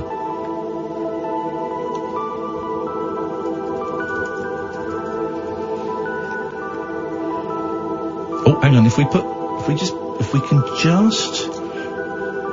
Catherine, if you do us a favour, if you just put the microphone next to your body, let's... Yeah. Let's just see if we can, there we go, I think That's 1 to 2 penis inches. Now maybe it's all over the place. What? She's gone haywire.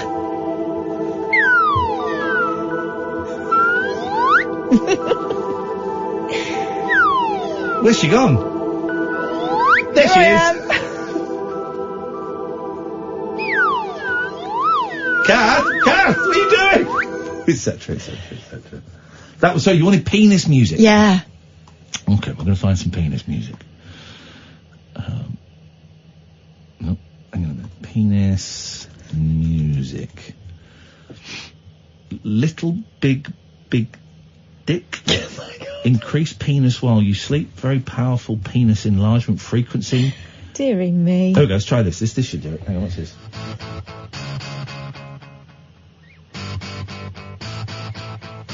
Hang on a minute. I think this will work.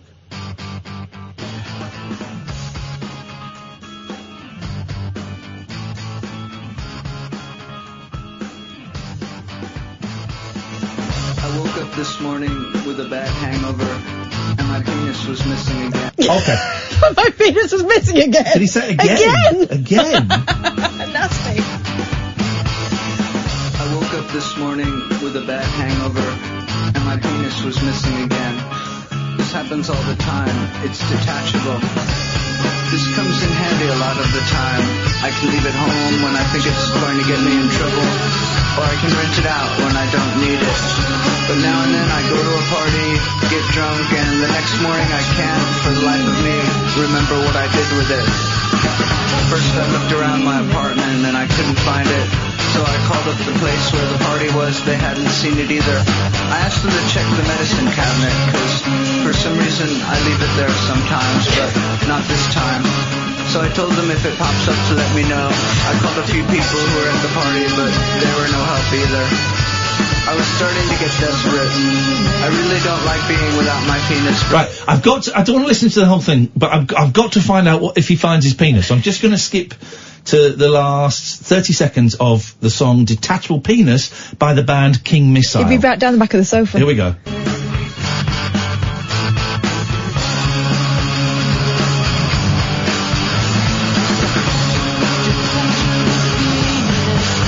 We might have missed it. I like having a detachable penis.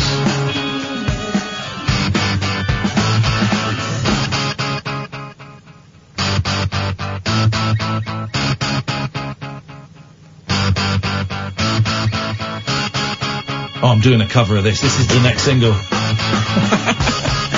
is it? It's King Missile and their song Detachable Penis. Oh. Okay, I think we get the idea. I haven't got any penis music, I'm afraid. Turns out, since the dawn of time, this is big up to Lucy Jones, digital health and fitness reporter of The Sun. Well, thank you, Lucy. Since the dawn of time, men have been worrying about the size of their todgers. Nearly half of all men panic they could be lacking in the trouser department, with 45% wishing they had a larger penis. But fear not. The NHS has now revealed the average penis sizes across the UK, so you can just see how you measure up in the bedroom. They say the average length when flaccid is... Have a guess. When flaccid, 1.6 inches. No. Smaller. Average. Oh, 8 inches. 3.7 inches or 9 centimetres. Okay. But it's normal for them to be shorter or longer than this before you panic. On the other hand... This is why I'm so confused. Why has the last 20 minutes been about dicks? It's like I've just because I asked for some penis music and you went off on one. We're talking about dicks. Matthew writes that on until lunchtime. Jokes, Matthew. On the other hand, the average erect penis length is 5.1 inches or 13 centimetres when soft and gently stretched. Why are you telling? I don't want you to tell me. This is NHS information. It's important. Let's talk about this. I don't want to hear my mum talking about the size of penises. These figures come following research at University College London. These figures what? Come. Oi. Which examined the length of penises in 104 men, including teenagers and pensioners. Can I ask, you know when they do things and they go, well, we had a survey of 776 men. Yeah. Why do you not just, do 1,000? I suspect that for these things, they would do, 200, but then or 150, but then they'll get rid of 53 that don't, outliers. Because 107 is a weird number, right? Mm-hmm. But would you believe it if they said 100? Well, yeah. Seems a bit too convenient, doesn't it? Well, no, it makes perfect... What do you mean? Because it makes perfect sense, because it's easier to do a percentage. But what if you're one of the 4 men, they're saying, don't want to see it, and you're you're ready to show it. They'll quite often on, dandruff adverts. Yeah. Adverts for dandruff. They'll say, they're studies with 362 women. Well, why not, 500? And then it's easy to do a percentage. What even is that? It's not very easy to find women who'll say that you can have a look at my dandruff, probably. Okay, I'm sure. Even more difficult to find men of varying ages who let you have a look at the willies in both flaccid and erect state. It turns out the detachable penis guy finds it at a yard sale. Thank you very much indeed. Okay, subtitle, Growers and Showers. During the study, experts noted that some members are growers while others were more immediate showers. They could have asked any woman and they would have told them that. How long does this go on? Why are you talking to us? Don't be embarrassed. And they shut down the old wives' tale that big feet mean you have a big package. They concluded What we're going to do is we're going to stop. We're going to play break. And during the break, I really want you to consider if you want to tell us this story or not. Don't be silly. This is an NHS report. It's important. Play the break, please, Sam. After hours amusement for anarchists, air hostesses and jet-lagged Antipodeans. G'day, cobbers. Can I crash on your floor? The Late Night Alternative with Iain Lee on Talk Radio. Someone who's been blocked and is not bothered by it. There's a lot of tweets about being blocked. Have you decided, do you want to do this story or not? They concluded that the supposed association of penile length and shoe size has no scientific basis. However, there may be a body part that could be an indicator of your penis size. Why is it that from the crook of your elbow to your flappy wrist, that's the size of your foot? Yeah. Well, how is that? Did you know that, Sam? It's the size of your foot. Why? Probably for balance. What part of evolution, which is something I'm starting to question, what part of evolution means that it's important? We need to get that anti-Semite guy on. He knows the answers. He knows the truth. What part... Sorry, Sam? Are you just testing it out? Right, isn't it? It's true. It's true. What part of evolution made it that had to be the same size as your foot? So you can balance. Balance? Yeah, otherwise you'd have great big long arms. What about people that don't have arms? They've got no feet either, They can balance. They don't have feet either. She's got me there. She's got me. Okay, fair play. Carry on. Next question. As you were. For the doctor. The doctor. You wouldn't mind, I have got other people to see. However, there may be a body part that could be an indicator of your penis size, Ian, and that is... Yes, your penis? Your toes. Toes. Okay. Subtitle, Large Variation. Okay. In 1999, a Korean study found the circumference of the penis was slightly correlated to the length of your first and third toes. The NHS also reveals that smaller penises, or as they call it, the love muscle... No, they don't. The NHS does not call it the love muscle. But what's it? The NHS calls the penis... Or as they call it, the love muscle. I wonder who they are. Increase more in length than longer ones when they become erect.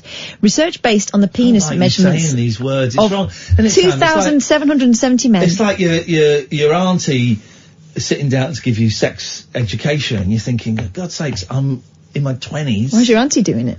Well, because it's you. You're like an auntie. Exactly. It's a weird family dynamic. Yeah, exactly. Why are you talking to me and Sam about penises? Science, man. Why don't be frightened of science? Lives matter. The wrong one. Me too. Stop it. If you've only just tuned in, you're going to find that last statement incredibly offensive. And do you know what? I ain't got time. Rewind the tape and it'll all make sense. Research based on the penis measurements of 2,770 men found that shorter penises increased by 86% when erect. That's nearly twice that of longer penises, 47%. The scientists also pointed out the large variation in the angle of an erect penis, with some pointing straight up, some straight down, and some with a slight bend to the left or right. I don't have control over it. The NHS emphasises that there is no right shape. Oh. It's a penis shape. A penis shape. We can draw it. It's an echidna, isn't it, that's got one that's shaped like a hand? What? Oh, yeah. But if you have a significant bend which is causing pain or difficulty, see your GP. And we have a recording of a penis bend here. To get a precise measurement of your own penis, the NHS recommends you do it when you have an erection. It's standard to measure the penis from the top side. Why do the NHS want me to measure my erection? Why is this a thing? Why is this a thing? Why does the National Health Service want me to measure my erection? 2 words. Cock mad. Has she been drinking tonight? I don't think I can cope with this. I'm so sorry, dear listener. On the day that my best friend was euthanized, while I held her... Not me. No, my best friend. We are being forced to listen to Catherine's depraved sexual fantasies. It's the NHS, man. Do you want some tips to make your penis look bigger? I do, actually. Shave. Shave is one of them. Makes it look bigger. Let's examine this pink box. According to the NHS, there are 3 simple steps that every guy can follow to make their penis look bigger. I don't believe the NHS are giving out advice to make your penis look bigger. They are. First is correct, as you said. Shave. Trim your pubes. Yeah. You've heard saying, mow the lawn to make the tree look bigger. Well, that's exactly what trimming your pubic hair will do. Second is set up an intricate system of mirrors. Levers and pulleys. Yeah. No, banish the beer belly. Losing weight is a great way to make your todger look bigger. It's not going to look as impressive if you have a beer belly hanging over it. Or 3, get fit. Surely that's the same thing. Not only will getting fit make you look better, but you'll also feel better. Do they mention the vacuum pumps? Because that... have you? It's nuts, man. It's nuts. No. Do you remember we used to have a radio show? And then we did an hour dedicated to penises. And... Peni. Rupert Murdoch, that was the night he decided to listen in. And he pulled us off. What? Me as well? Air. Pulled us off air. It took us off air, I mean. God's sake. You're obsessed, woman. Do you remember the night? Do you remember when we used to have a radio show? And one night you were doing a thing about penises. And I kept playing that Swanee whistle. And then I joked about us getting taken off air. I made a joke that was the night that Rupert Murdoch had listened. And I did the phrase, he pulled us off, meaning he took us off air. But actually it was a masturbation joke. But actually, that really was the night that Rupert Murdoch chose to listen. And he was offended. Not at the penis stuff. He found that funny. But he was offended that I'd suggested, using an innuendo, that he'd masturbated me and you. And he actually did sack us. Do you remember that? Why would he sack me? I didn't do anything. You're the one banging on about penises! I'm giving you NHS information. It's important stuff. There are some men out there wondering. I'm helping them out. Okay. In the only way I know how. And that's with information. A good heart these days is hard to find. A good heart! He's saying heart. I wonder if I was to come in 10 minutes early and just start. He's busy. Have you finished the story? It's not a story, mate. It's facts. Oh, facts. It's totally facts. Okay, let's see what we do. We'll take calls straight to air for the last 10 minutes of the show.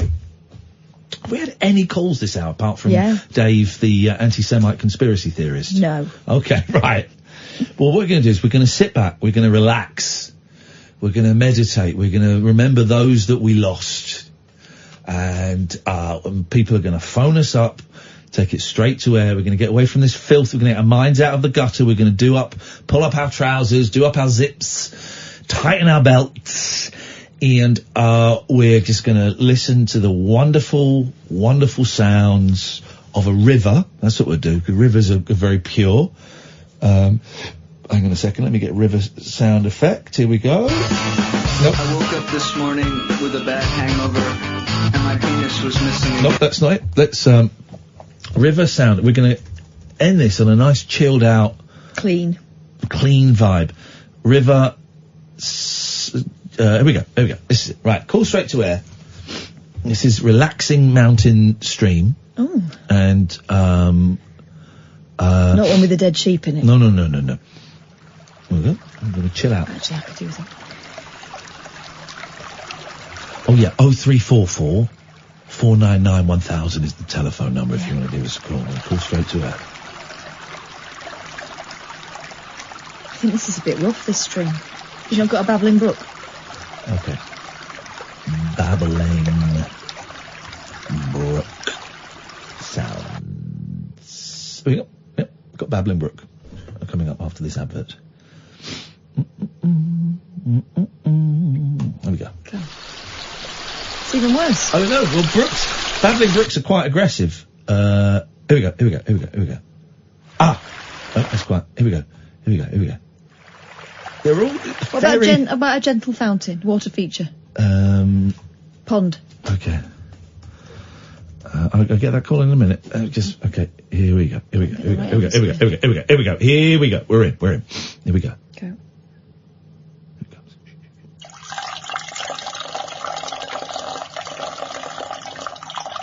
Is that better?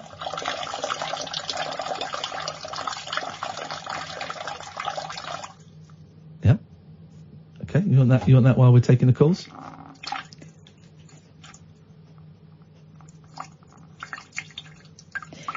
I find that a little bit too gentle, the trickling.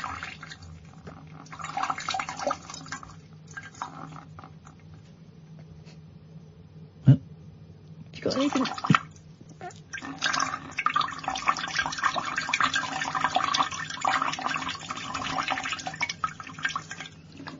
It's important to stay hydrated.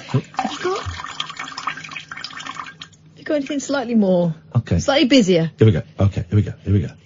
Yeah. Right. This is it. We've got a couple of calls lined up. Stay there. Going to come to you in a second. 0344 499 1000. He's trying to create a relaxed atmos.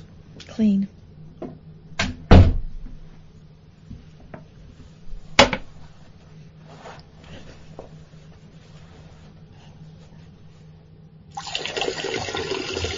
Okay, we're going to take some calls. A nice relaxed vibe going on. Very zen. Line 1, you're on the wireless. Welcome to the Zen Meditation Zone. How can we help you? I've got the radio on, and I'm on speakerphone. Oh, don't want any trolls. This is a nice relaxed... No Mavericks, thanks. No Mavericks, please. It's a nice relaxed zone. The Zen Meditation Lounge with Kath and Iain. Line 2, welcome to the Zen Meditation Lounge. Uncle Rupert here. Clear your desks, you're both fired. Are you pulling us off? I think he is. Why? Because actually, this microphone is set to his private office. Line 3, you're on the wireless. Rick Astley, Bananarama, Simon Bates. Alison Bettles, Errol Brown, Buck Spears, Jay Carley, The Christians, Hazel D, Ann Diamond, Gifford and Tilbrook, Doctor and the Medic, The Drifters, Frankie Goes to Hollywood, Go West. Okay, here we go. Let's go to line 2. 2, you're on the wireless. I don't even have the workplace. Sorry? What was that? Okay, let's, we're in the Zen Meditation Lounge. Let's go to line 1, you're on the wireless. Speaking to your telephone, man. What is going on? Speaking to your telephone, man. What is going on? Okay, I don't think we're getting the relaxed vibe that I was trying to... I feel a little bit tense, I'm going to be honest. I think these callers have made the situation significantly worse. I have nothing, certainly not our fault, nothing we've done this end. We've created an atmosphere of okay. I'm going to try and get some dolphin sound effects. Yeah, they're, they're gentle, aren't they? Yeah, let me get some dolphin sound effects while we... line 1, you're on the wireless. Which is line 1. That is you. Ah, hello. Hello, Lee. Ian Lee. Hello. It's Paul. I'm on the phone again to you. Paul, listen, I suspect that your call's going to take a lot longer than we've got right now, because we're coming to the end of the show. Are you okay? Are you good? I'm okay. I'm okay. Good. Make you laugh. Thank you very much indeed. Good. I'm aware that we've only got a couple of minutes before Andre comes on, and there's a big old topic there. Hello. Hang on, this has got some dolphin sound effects.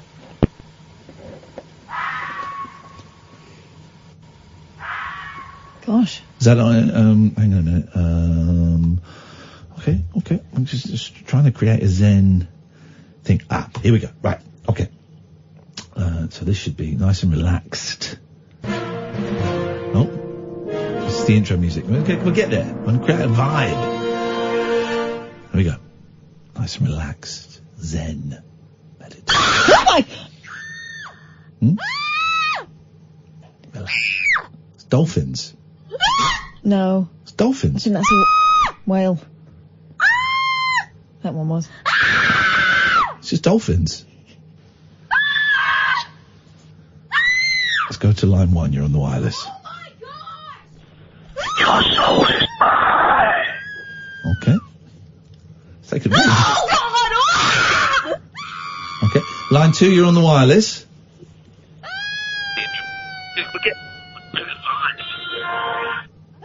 Okay, didn't hear that. Let's try... This is going so well. Line 3, you're on the wireless. Gloria. All right, you keep playing the same thing, and we get it. Okay, it's me watching Feargal. These dolphins are not as relaxing. Well, they don't like captivity, do they? Well, this is why I think we should. That was a nice one. This is what the other dolphins hear under the water. It means something to them. Yeah. It means something to them.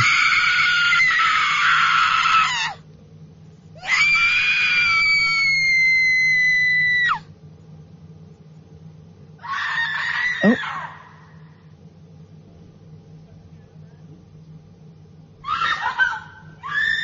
Okay, this is not creating the relaxed vibe I was hoping it was going to. This could be the last call of the evening before Andre comes in. Good evening, line 1, you're on the wireless. Hi, mate, how you doing? We've got 20 seconds. Yeah, I just want to say thank you very much. Your show has been absolutely outstanding tonight. I apologise for all the penis talk. I don't. No, don't apologise for nothing. It's been absolutely great. Well, mucky pups. We're back tonight at 10. Thank you, Sam. Thank you, Catherine. This is Talk Radio. We are Talk Radio.